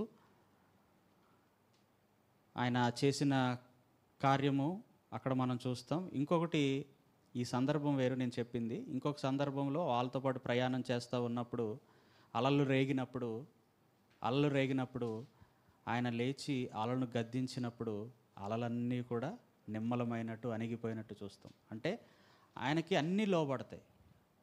ఆయన సృష్టికర్త కాబట్టి, ఆయన దేవుని అధికారం కలిగిన వాడు కాబట్టి, అధికారం ఉంది కాబట్టి ఆయనకి అలలు కూడా లోబడినట్టుగా చూస్తాం. అలాగే తాను ఆ అలల్ని ఎలాగైతే అణిచివేశాడో తన నీళ్ళ మీద నడుస్తున్నప్పుడు కూడా విశ్వసించిన వారిని కూడా ఆ నీళ్ళ మీద నడిచే అధికారం కూడా వాళ్ళకి ఇచ్చాడు. అంటే నీళ్ళ మీద నడిచే శక్తిని కూడా వాళ్ళకి ఇచ్చాడు. అంటే ఆ విశ్వాసం ఉంటే మనం ఏదైనా చేయగలుగుతాం అనేసి. అంటే ఆయన మాత్రం అధికారం కలిగిన వాడిగా ఉండడు, మనము కూడా ఆయనలాగా ఉంటే మనకు కూడా దేవుడు ఈ లోకంలో అనేక విషయాల మీద మనకు అధికారం ఇస్తాడు. అది మీకు మార్కు సువార్తలో చదువుకుంటే కొన్ని విషయాలు 16వ అధ్యాయంలో కనిపిస్తాయి. కాబట్టి అక్కడతో చాలు. ఆరోది మనం చూస్తే Omni present, Omni potent. Omni present అంటే సర్వవ్యాప్తి అయినవాడు. అంటే ఒక ప్లేస్కి లేకపోతే ఒక ప్రాంతానికి మాత్రమే పరిమితి అయినవాడు కాదు. ఆయన జ్ఞానముకి ఎలాగో మితి లేదో అలాగే కూడా ఆయన ఏంటంటారు, నేను ఇక్కడే ఉంటాను మీరందరూ అక్కడికే రండి అనేమండు. ఆయన సర్వము వ్యాపించి ఉన్నవాడు, సర్వము వ్యాపించి ఉన్న దేవుడు. అలా ఎవరైనా ఉన్నారా? ఎవ్వరూ లేరు, ఉండరు కూడా. ఓమ్నీ పొటెంట్ అంటే సర్వశక్తిమంతుడు. ఓమ్నీ పొటెంట్ అంటే సర్వశక్తిమంతుడు అంటే ఆయన ఎలాంటి గొప్ప కార్యాలైనా చేయగలడు. అందుకే మనము లూకాసు సువార్త 39:55 వచనాల్లో సహోదరుడు మనకు చెప్పాడు కదా యూత్ క్రిస్మస్లో, ఆయన నాకు గొప్ప కార్యములు చేసిననేసి ఎవరు చెప్తారో మాట? ఎలిజబెత్ చెప్తుందా, మరియ చెప్తుందా? అంటే మామూలు కార్యాలు కాదు, గొప్ప కార్యాలైనా చేయగలిగిన గొప్ప దేవుడు, సర్వశక్తిమంతుడు. కాబట్టి ఇవన్నీ కూడా దైవపు లక్షణములు. ఇవే కాదు, ఇంకా చాలా ఉన్నాయి. ఇవి కొన్నే, ఇంకా చాలా ఉంటాయి. కొన్ని దేవుడు జ్ఞాపకం చేసినవి రాసుకొని మీకు తెలియపరిచాను. నేను ముందే చెప్పాలంటే ఈ టాపిక్ చెప్పేంత అర్హత లేదు నాకు, అంత జ్ఞానం లేదు, అంత శక్తి లేదు, అంత సామర్థ్యం లేదు. నన్ను తోసి నిలబెట్టారు. నేను డీల్ చేస్తానో డీల్ చేయలేనో కూడా నాకు అంత ధైర్యం లేదు. ఈ టాపిక్ చెప్పాలంటే అసలు మనకు అంత అనుభవం లేదు. కానీ ఏదో దేవుని కృప, దేవుడిచ్చిన నడిపింపుని బట్టి కొన్ని విషయాలు మీకు చెప్పాను. రేపొద్దున్న దేవుడు మీకు తెలియపరిస్తే నాకు చెప్పండి, నేను రాసుకుంటాను. దేవునికి స్తోత్రం. తర్వాత నిత్యత్వం. దైవత్వం అయిపోయింది, నిత్యత్వం ఏమంటారు ఇంగ్లీష్లో?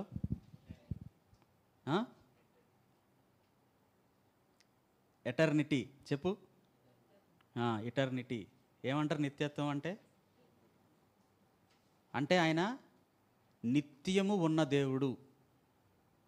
అంటే ఆయనకి మరణం లేదు, ఆయనకు ముగింపు కానీ ఆరంభం కానీ లేనివాడు, నిత్యం ఉన్నవాడు. ఆయన నిత్యము ఉండే దేవుడు, మనం ఆరాధించే యేసయ్య. ప్రకటన గ్రంథం 1:8 మనం చూసినట్లయితే, ప్రకటన గ్రంథము 1:8 మనం చూస్తే అక్కడ ఏమని ఉంటుందంటే, ప్రకటన గ్రంథం 1 చదవండి, ఎవరైనా తీస్తే, లేకపోతే నేను చదవనా? అల్ఫాయు ఒమేగయు నేనే, వర్తమాన వర్తమాన భూత భవిష్యత్ కాలములలో ఉండువాడను నేనే అని సర్వాధికారియు దేవుడునగు ప్రభువు సెలవిచ్చుచున్నాడు. ఆల్ఫా ఒమేగా అంటే ఏంటి? చదువుకునే వాళ్ళు చెప్పండి. ఆల్ఫా ఒమేగా, ఇంకోటి ఏంటి? గామా. గామా అయినా అక్కడ ఏమిస్తుంది అర్థం? ఆల్ఫా ఒమేగా గామా అంటే ఏమర్థం? జస్ట్ సింబల్స్ వాడుకోవడానికేనా? అక్కడ ఏమైనా మీనింగ్ ఉందా?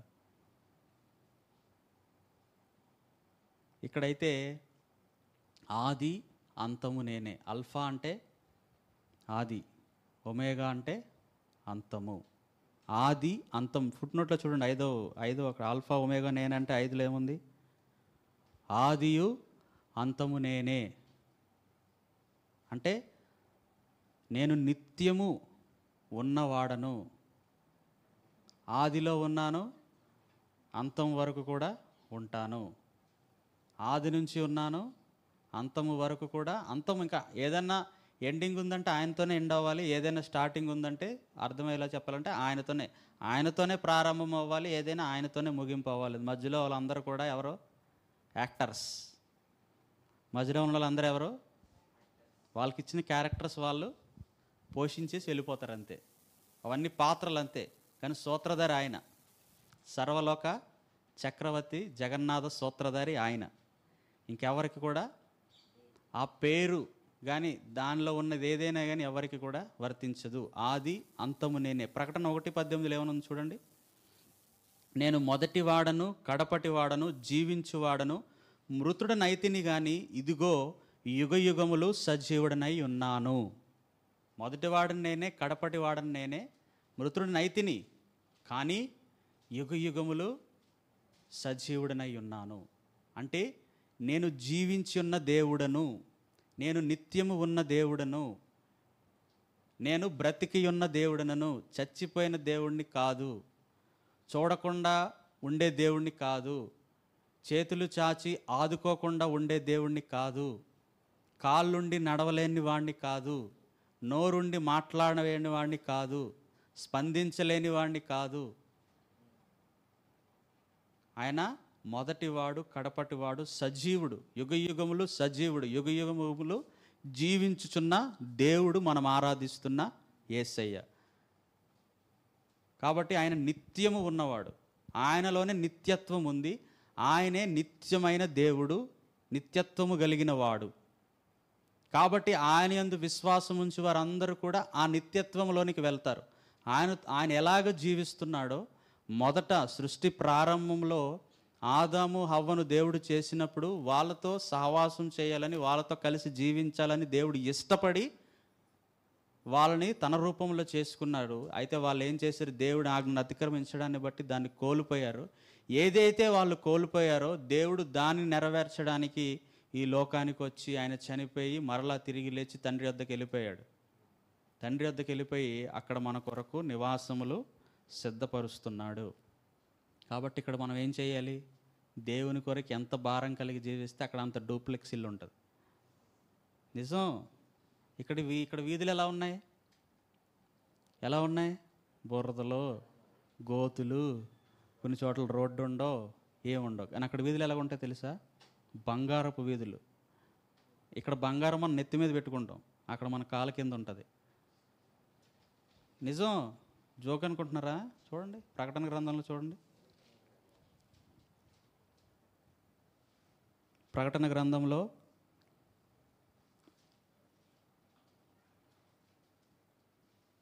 ఎక్కడుంది? 21 అధ్యాయంలో చూడండి, ఉంటుంది. 21 చూడండి. 12 గుమ్మములు, 12 ముత్యములు, ఒక్కొక్క గుమ్మము ఒక్కొక్క ముత్యముతో కట్టబడి ఉన్నది. పట్టణపు రాజవీధి శుద్ధ సువర్ణమై స్వచ్ఛమైన స్ఫటికమును పోలి ఉన్నది. ఎలాంటి సువర్ణం అంట? ఏదేదో కేడియం అంటారు కదా. ఏం కేడియం అది? 24 క్యారెట్ గోల్డ్, 22 క్యారెట్ గోల్డ్, ఇంకోటి ఏదో ఉంటుంది కదా, నాకు కేడియం, 916 కేడియం. 916 కేడియము ఎంత మాత్రం కూడా పనిచేయదు. శుద్ధ సువర్ణమైన ఏంటంటవి? వీధులు. శుద్ధ సువర్ణమైన వీధి అది. ఇక్కడ బంగారం మీద ఆశపడ్డారనుకో, అక్కడ బంగారు వీధిలో నడిచే అవకాశం పోతుంది. మీ ఇష్టం ఇంకా. మరి ఇంతకన్నా వివరంగా ఇంకేం చెప్పలేం. ఇక్కడ బంగారమే కావాలనుకుంటే అక్కడ బంగారు వీధుల్లో నడిచే అవకాశం కోల్పోతారు. మాకు బంగారం వద్దు, దేవుడే కావాలనుకుంటే ఆయనతో పాటు కలిసి నిత్యత్వంలో నిత్యము జీవించే దేవుడితో, సజీవుడైన దేవుడితో, యుగయుములు జీవించే దేవుడితో కలిసి బంగారు వీధుల్లో నడిచే అవకాశం కావాలనుకున్న వాళ్ళు ఏం చేయాలి? సిద్ధపడాలి. అవకాశం కోసం ఎప్పుడు వస్తుందో అవకాశం అనేసి సిద్ధపాటు కలిగి ఉండాలి. సిద్ధపాటు కలిగి ఉండాలంటే మారు మనసు పొందాలి, బాప్తీసం కొరకు స్టెప్ వేయాలి. అది ప్రాసెస్. ఇంకా 3:16 చూస్తే యేసుక్రీస్తు ద్వారా నిత్య జీవము, అందుకే ఆయన కుమారుని అనుగ్రహించాడు అని మనం చూస్తాం. యోహాను 1:11, 25, 26 కూడా మనం ఆ మాటలు చూస్తాం. ఇంకా పాత నిబంధనలోనికి మనం వెళ్తే, మోషే తెలుసు కదా మనందరికీ. మోషే ఎవరు? మోషే మీ క్లాస్మేటా? నమ్మకమైన దాసుడా?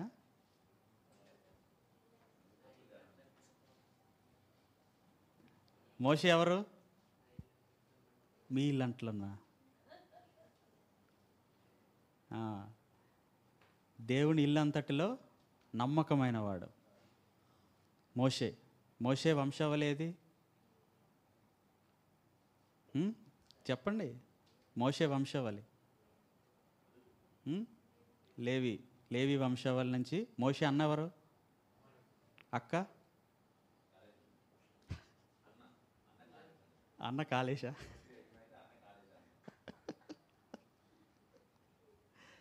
మోషే వాళ్ళ అక్క ఎవరు? మిరియాం. మోషేతో దేవుడు అంటాడు, ఇప్పుడు మోషేని దర్శించి, నువ్వు నా ప్రజలు ఇలా దాస్యంలో ఉన్నారు, వాళ్ళందరినీ విడిపించాలి, వాళ్ళకి నేను వాగ్దానం చేశాను, వాగ్దాన దేశంలోకి నేను నడిపించాలి, అబ్రహాముతో మాట ఇచ్చినది నేను నెరవేర్చాలని మోషేని దేవుడు దర్శించి, నువ్వు వెళ్ళమంటే వాళ్ళు అడుగుతారు నువ్వెవరని, అప్పుడు నేను ఏం చెప్పాలని అడుగుతాడు మోషే. వాళ్ళు అడుగుతారు మా దేవుడు పంపించమన్నాడంటే మీ దేవుడు ఎవరని అడుగుతారు. అప్పుడు ఏం చెప్పాలంటే దేవుడే అంటారు, నేను ఉన్నవాడను అనువాడనై ఉన్నాను. అది నేను ఉన్నవాడను అనువాడనై ఉన్నాను. ఉన్నవాడు అంటే ఆయన ఎప్పటికీ ఉంటూనే ఉంటాడు, ఇంకంతే. అదే మధ్యలో పుట్టుకొచ్చిన వాళ్ళు కాదు. ఏదైనా తవ్వుతుంటే ఏదో బయటపడింది అనేసి చుట్టూ కంచె చేయడం కాదు. అలాంటివి ఏమి ఉండవు. ముందు నుంచి ఎప్పటి నుంచో ఉన్నవాడు. ఒకసారి దైవ సేవకులు ఒక మాట చెప్పారు, గుర్తొచ్చింది కాబట్టి చెప్తున్నాను. చాలా రోజుల నుంచి ఒక కుక్క ఏం చేస్తుందంటే, ఎంతగా అది రాకుండా చేసినా కానీ వచ్చి వాళ్ళ ఇంటి ముందు పాడు చేయడమో, వాళ్ళు లేనప్పుడు వాళ్ళ ఇంట్లోకి వచ్చి ఏంటంటారు పాడు చేయడం ఏదో చేస్తూ ఉందంట. చాలా రోజుల నుంచి ఆ వ్యక్తి ఏదోటి చెయ్యాలి, దీనికి ఒకసారి ఏదోటి చేయాలని ఆలోచన చేస్తూ, ఇది ఎన్నిసార్లు దాన్ని రానివ్వకుండా చేసినా, ఎన్నిసార్లు ఎంత కొట్టినా లేకపోతే సరిగా దెబ్బ తగలట్లేదు దీనికి, ఈసారి ఇలా కాదు అనేసి ఈసారి మంచి ఒక ఏదో తయారు చేసుకున్నాడంట. తయారు చేసుకున్నాడు, ఏదో తెచ్చుకున్నాడు, పెద్ద రాడ్ లాంటిది ఏదో తెచ్చుకున్నాడు. అయితే ఒకసారి అది ఎవరు లేరనుకొని వచ్చిందంట. ఈయన చూసి ఒక్కసారిగా మెడ మీద ఎక్కడ కొట్టాడంట, గట్టిగా కొడితే అది ఇంకా దానికి ఒక్కసారికి ఏమైంది అర్థం కాక అక్కడ దగ్గరలో వేప చెట్టు ఏదో ఉంటే ఆ వేప చెట్టు తిరుగుతూ ఉందంట. దానికి ఏం అర్థం అవ్వట్లేదు. గట్టి దెబ్బ కొట్టేసరికి, ఇంతకుముందు ఎప్పుడు తగిలిన దెబ్బ దాన్ని తగిలేసరికి దాని చుట్టూ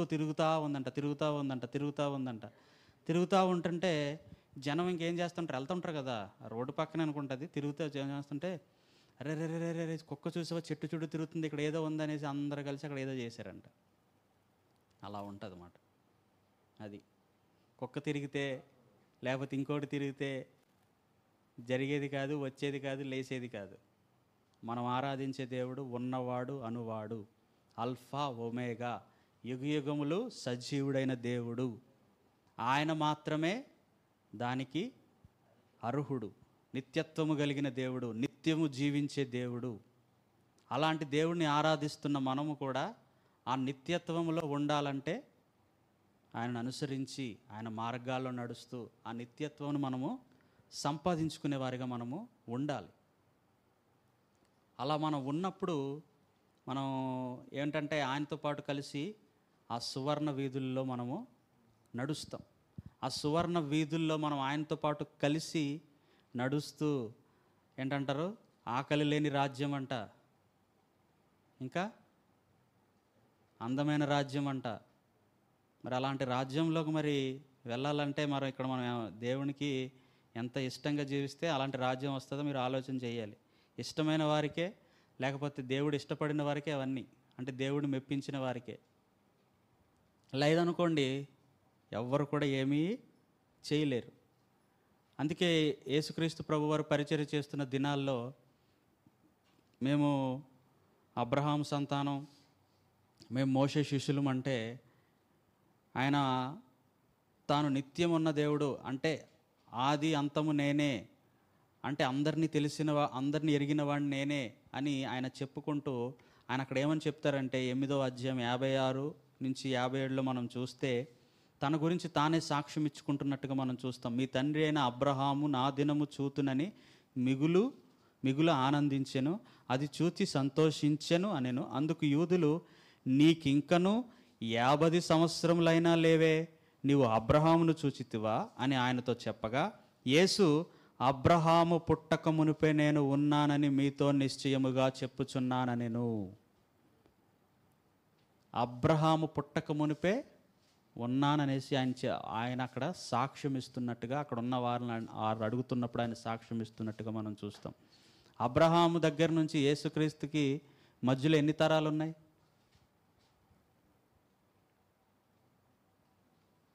అబ్రహాము నుంచి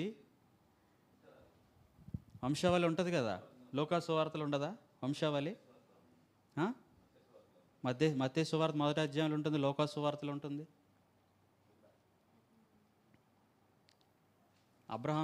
అబ్రహాం నుంచి చెప్పారా తరాలు, లేకపోతే ఆదాము నుంచి మొదలైంది ఆ తరం? అబ్రహాం నుంచి లెక్కెట్టండి. ఆదాము నుంచి కూడా ఉన్నారు, కానీ ఆయన అక్కడ ఏంటంటే అబ్రహాం గురించి మాట్లాడారు కాబట్టి అబ్రహాం గురించి అక్కడ ఆయన చెప్తున్నట్టుగా మనం చూస్తాం.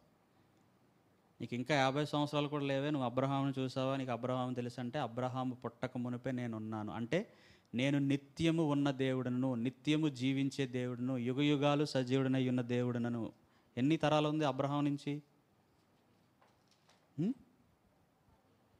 42.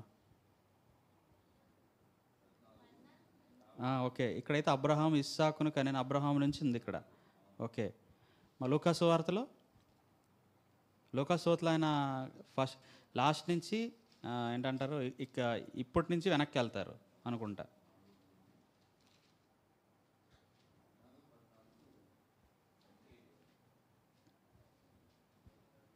ఇక్కడేమో మనకు లూకా సువార్తలో ఆదాము నుంచి చెప్పుకుంటూ వస్తున్నట్టుగా మనం చూస్తాం. అంటే యేసుక్రీస్తుని మొదలు పెట్టుకొని ఆదాం వరకు చెప్తారు. ఇక్కడ మత్తయి సువార్తలేమో అబ్రహాము మొదలుకొని దేవుడు యేసుక్రీస్తు ప్రభు యొక్క తరం వరకు చెప్పినట్టుగా మనం చూస్తాం.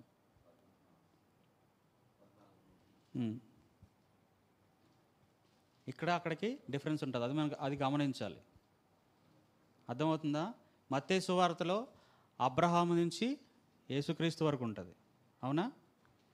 లూకా సువార్తలో 3వ అధ్యాయంలో యేసుక్రీస్తు దగ్గర నుంచి మొదలుపెట్టి ఆదాము వరకు ఉంటుంది. అంటే యేసుక్రీస్తు ప్రభు తన గురించి ఎంత క్లారిటీ ఇచ్చారో మనం అర్థం చేసుకోవాలి. మనకి ఒక 10 తరాలు తెలుసా? 10 ఎందుకు, ఒక 5 తరాలు తెలుసా? మీ నాన్నగారి పేరు చెప్తావు, మీ తాతయ్య పేరు చెప్తావు, మీ తాతయ్య నాన్న పేరు, వాళ్ళ నాన్న పేరు, వాళ్ళ తాతయ్య పేరు, అంటే ఎన్ని తరాలు?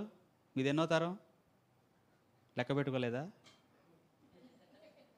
ఎన్నో తరం మీది? ఇప్పుడు మీ తాతయ్య వాళ్ళు తీసుకో, మీ తాతయ్యల నుంచి మీది ఎన్నో తరం? 3. ఎట్లా? మీ తాతయ్య, మీ డాడీ, తర్వాత నువ్వేనా? ముందు మీ అన్న కదా, నువ్వు ఎలాగవుతావు? ముందు మీ అన్న, 3వ తరం. అంటే మనకు ఒక 5-6 తరాలే తెలీదు కదా. తెలుసా? ఎప్పుడైనా తెలుసుకోవడానికి ప్రయత్నం చేశారా? కానీ పేరుకు మాత్రం ఏమని అంటారు, ఎవరికైనా పెళ్లి చేసేటప్పుడు ఉత్తుత్తి మాటలు, ఎన్ని గాలి మాటలు. అటు 7 తరాలు చూడాలి, ఇటు 7 తరాలు చూడాలి. ఇటు మొగం తెలుసు ఎడికి. అటు 7 తరాలు చూడాలి, ఇటు 7 తరాలు చూడాలంట. అటు 7 తరాలు, ఇటు 7 తరాలు. అంటే అబ్బాయి వైపు 7 తరాలు చూడాలంట, అమ్మాయి వైపు 7 తరాలు చూడాలి. అంటే ఇప్పుడు 7వ తరంలో ఉన్నాడు అడుగు తిన్నాడు అనుకో, అయితే పిల్లని కూడా ఆదాము నుంచి యేసు ప్రభు వరకు అటు 7 తరాలు, ఇటు 7 తరాలు చూస్తారు. అన్ని గాలి మాటలన్నీ. మళ్ళీ ఉత్తుత్తి ఏదేదో మాట్లాడేస్తుంటారు. యేసుక్రీస్తు అది, యేసుక్రీస్తు ఇది అని. ఎవరికి ఏమీ తెలియదు. అది అదేంటంటారు, మిడిమిడి జ్ఞానం అంటారన్నమాట. కానీ మనం ఆరాధించే దేవుడు ఎవరు? సర్వజ్ఞుడు. ఆయనకి తెలుసు ఎలాంటి మిడిమిడి జ్ఞానం వాళ్ళు ఉంటారో, ఎగిరి పడతారనేసి ఆయన అన్నీ కూడా చెప్పి పెట్టాడు. ఇవన్నీ కూడా ఏమంటారు, వాళ్ళకి చెంప మీద కొట్టినట్టు ఉంటాయి కాబట్టి ఇది ఉత్తుత్తిని అనేసి అనేస్తారు. ఆడు అంగీకరించింది ఏదైనా ఉత్తుత్తే. ఆడు అంగీకరించేది అది ఏదైనా సరే ఉత్తే. అటు 7 తరాలు ఇటు అసలు నాకు అసలు ఆ మాట అంటేనే నాకు అసలు మామూలు కాదు అసలు. అటు 7 తరాలు, ఇటు 7 తరాలంట. కొద్ది గాలి మాటలు అవన్నీ. సరే ఎవడన్నా అలాగ అన్నాడు అనుకో, ఖచ్చితంగా నువ్వు 7 తరాలు చెప్పిన తర్వాత మాట మాట్లాడుకుందాం అని ఆపాలి మీరు అక్కడ. ఈసారి ఎవడన్నా మీ దగ్గర మాట మాట్లాడితే చెప్పు, ముందు 7 తరాలు చెప్పి నేను రాసుకుంటాను, రేపు పొద్దున్న పెళ్లి కార్డులు కూడా ఏవిస్తాను.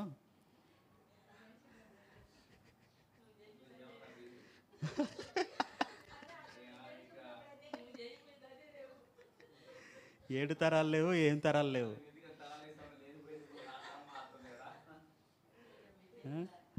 కాబట్టి దేవుడు అంటే ఎంత క్లియర్గా ఇక్కడ చెప్పారు చూడండి. ఏ తరం నుంచి ఏ తరం వరకు యేసుక్రీస్తు ప్రభు అంటే దేవుడు తన గురించి తన సాక్ష్యం చెప్పుకున్నాడు. నేను అబ్రహాము కంటే ముందున్నవాడిని, ఆదాము కంటే ముందున్నవాడిని, సృష్టి ప్రారంభించడం ముందే ఉన్నవాడు. అంటే నిత్యము నిన్ను జీవించే దేవుణ్ణి.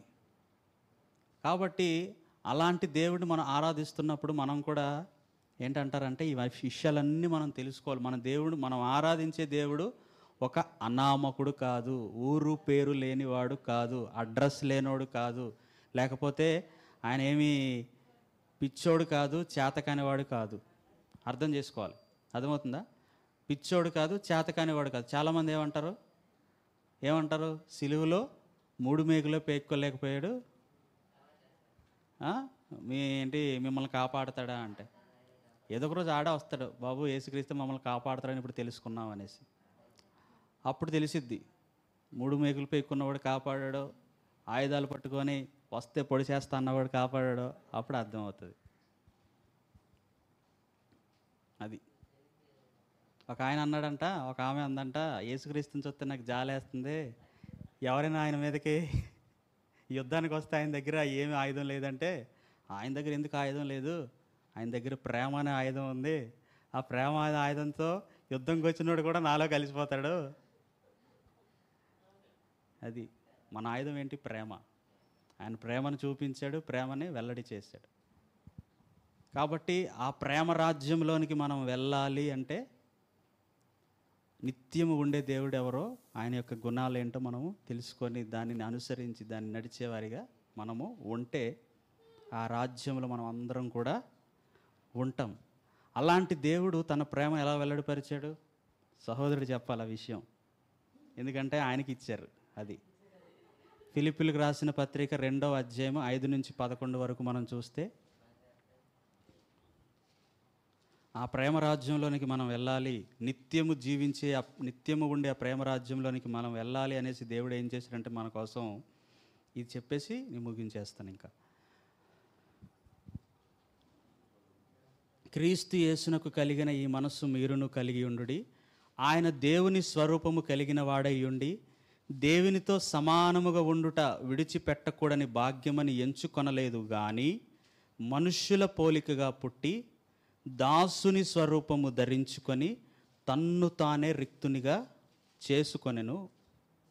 తర్వాతవి ఆయన ఆకారమందు మనుషుడిగా కనబడి మరణము పొందినంతగా, అనగా శిలువ మరణము పొందినంతగా విధేయత చూపిన వాడే తన్ను తాను తగ్గించుకొనెను.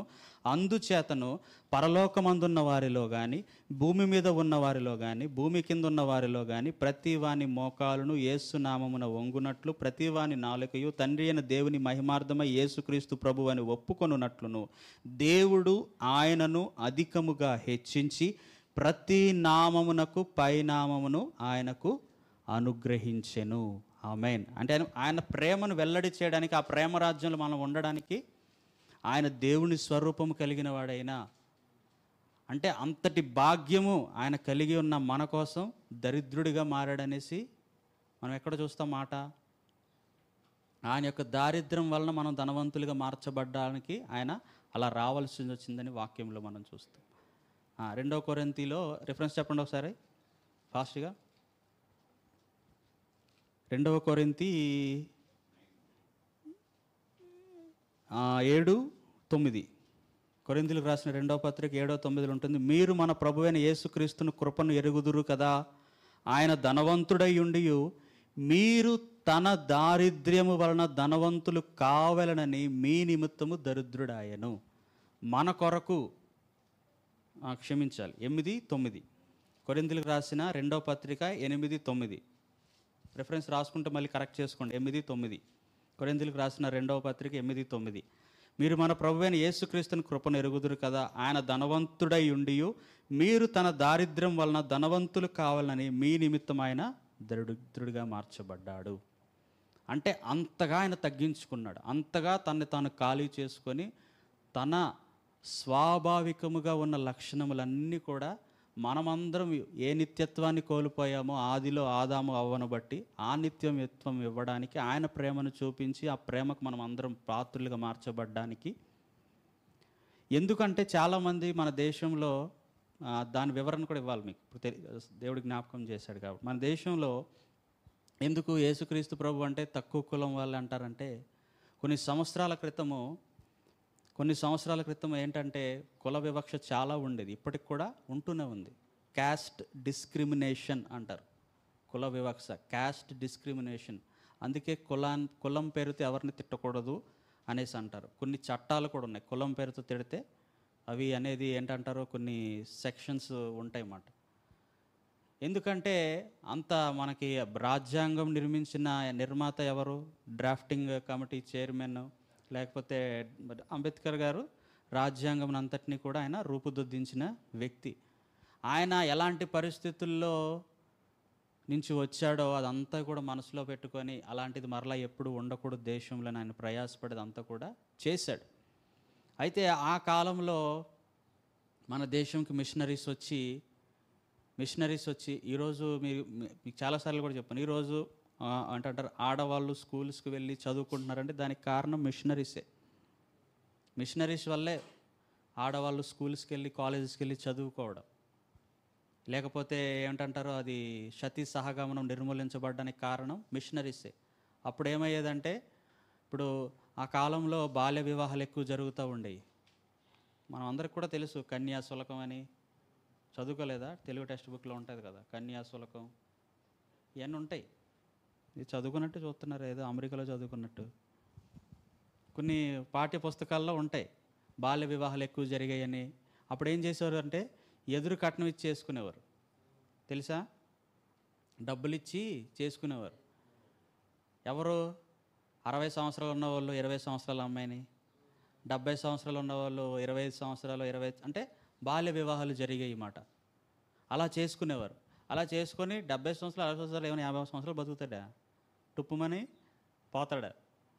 ఆడిపోయినప్పుడు 20 సంవత్సరాల వాళ్ళు కూడా ఆడితో పాటు కాలాలి, ఆడితో పాటు చావాలి. కానీ అలాంటిది నిర్మూలించింది ఎవరు? మిషనరీస్ నిర్మూలించారు. దేవుని వాక్యం తెలిసిన వాళ్ళు నిర్మూలించారు. దేవుని ప్రేమ ఏంటో తెలిసిన వాళ్ళు నిర్మూలించారు. ఆ మూర్ఖత్వంలో మనం ఉన్నాము. మనం అంత మూర్ఖులము, మనకు బుద్ధి లేదు, జ్ఞానం లేదు, కులం అని చేస్తున్న పరిస్థితుల్లో ఉన్న మనల్ని వాళ్ళు ఏం చేశారంటే, మనల్ని ఏంటంటారు, మన బుద్ధిని అన్నీ కూడా పోరాడి గెలిచి వాటన్నిటినీ మార్చారు.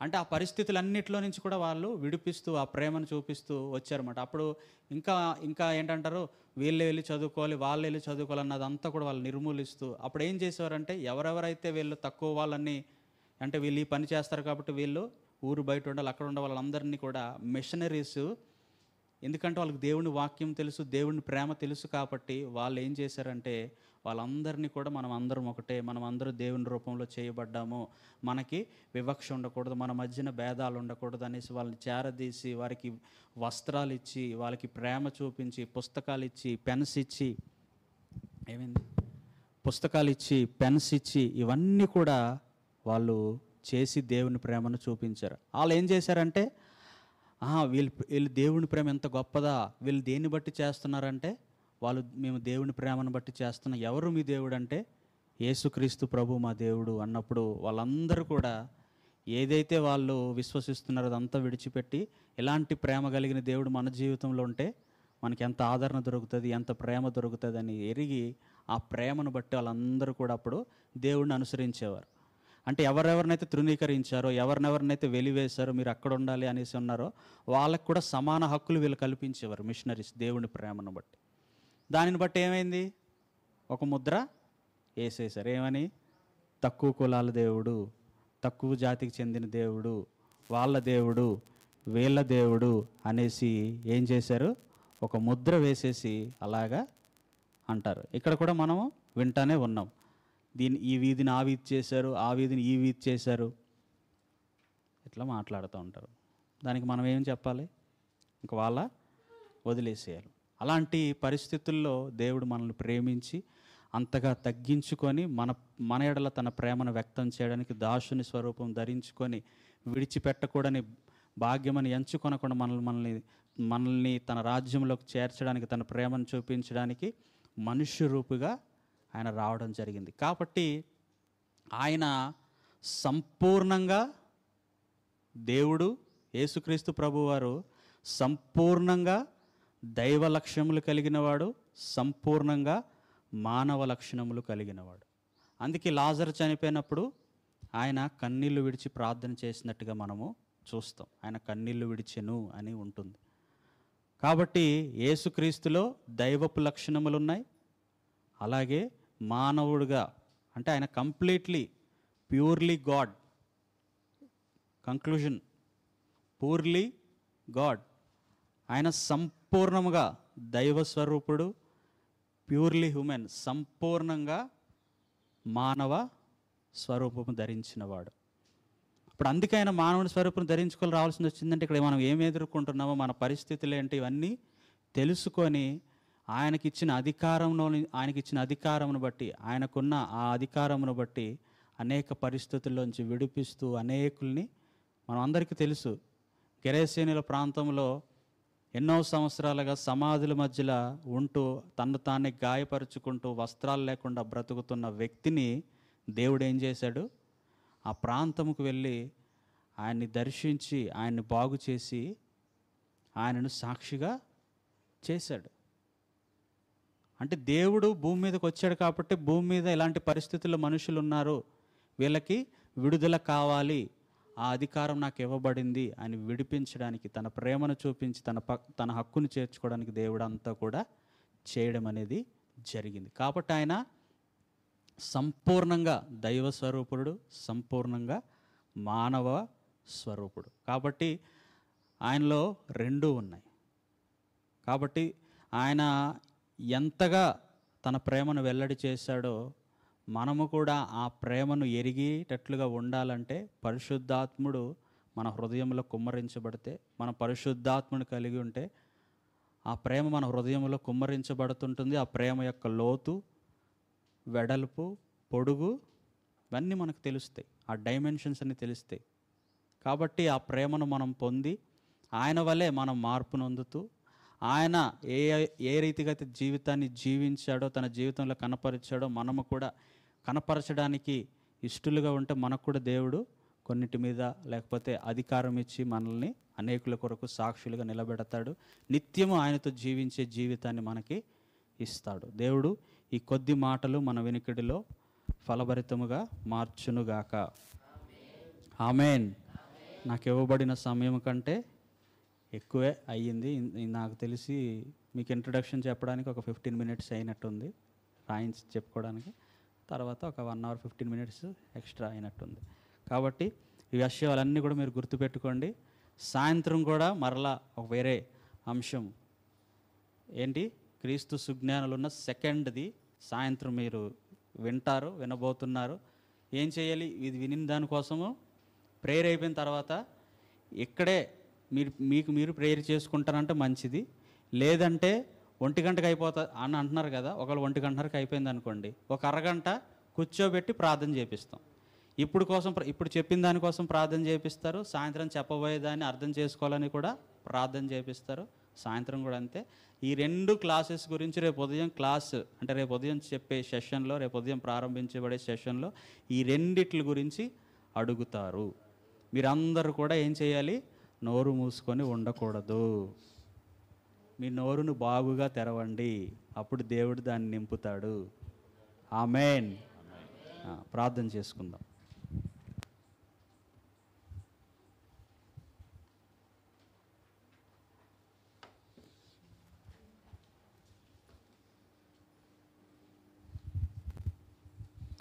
Praise the lord.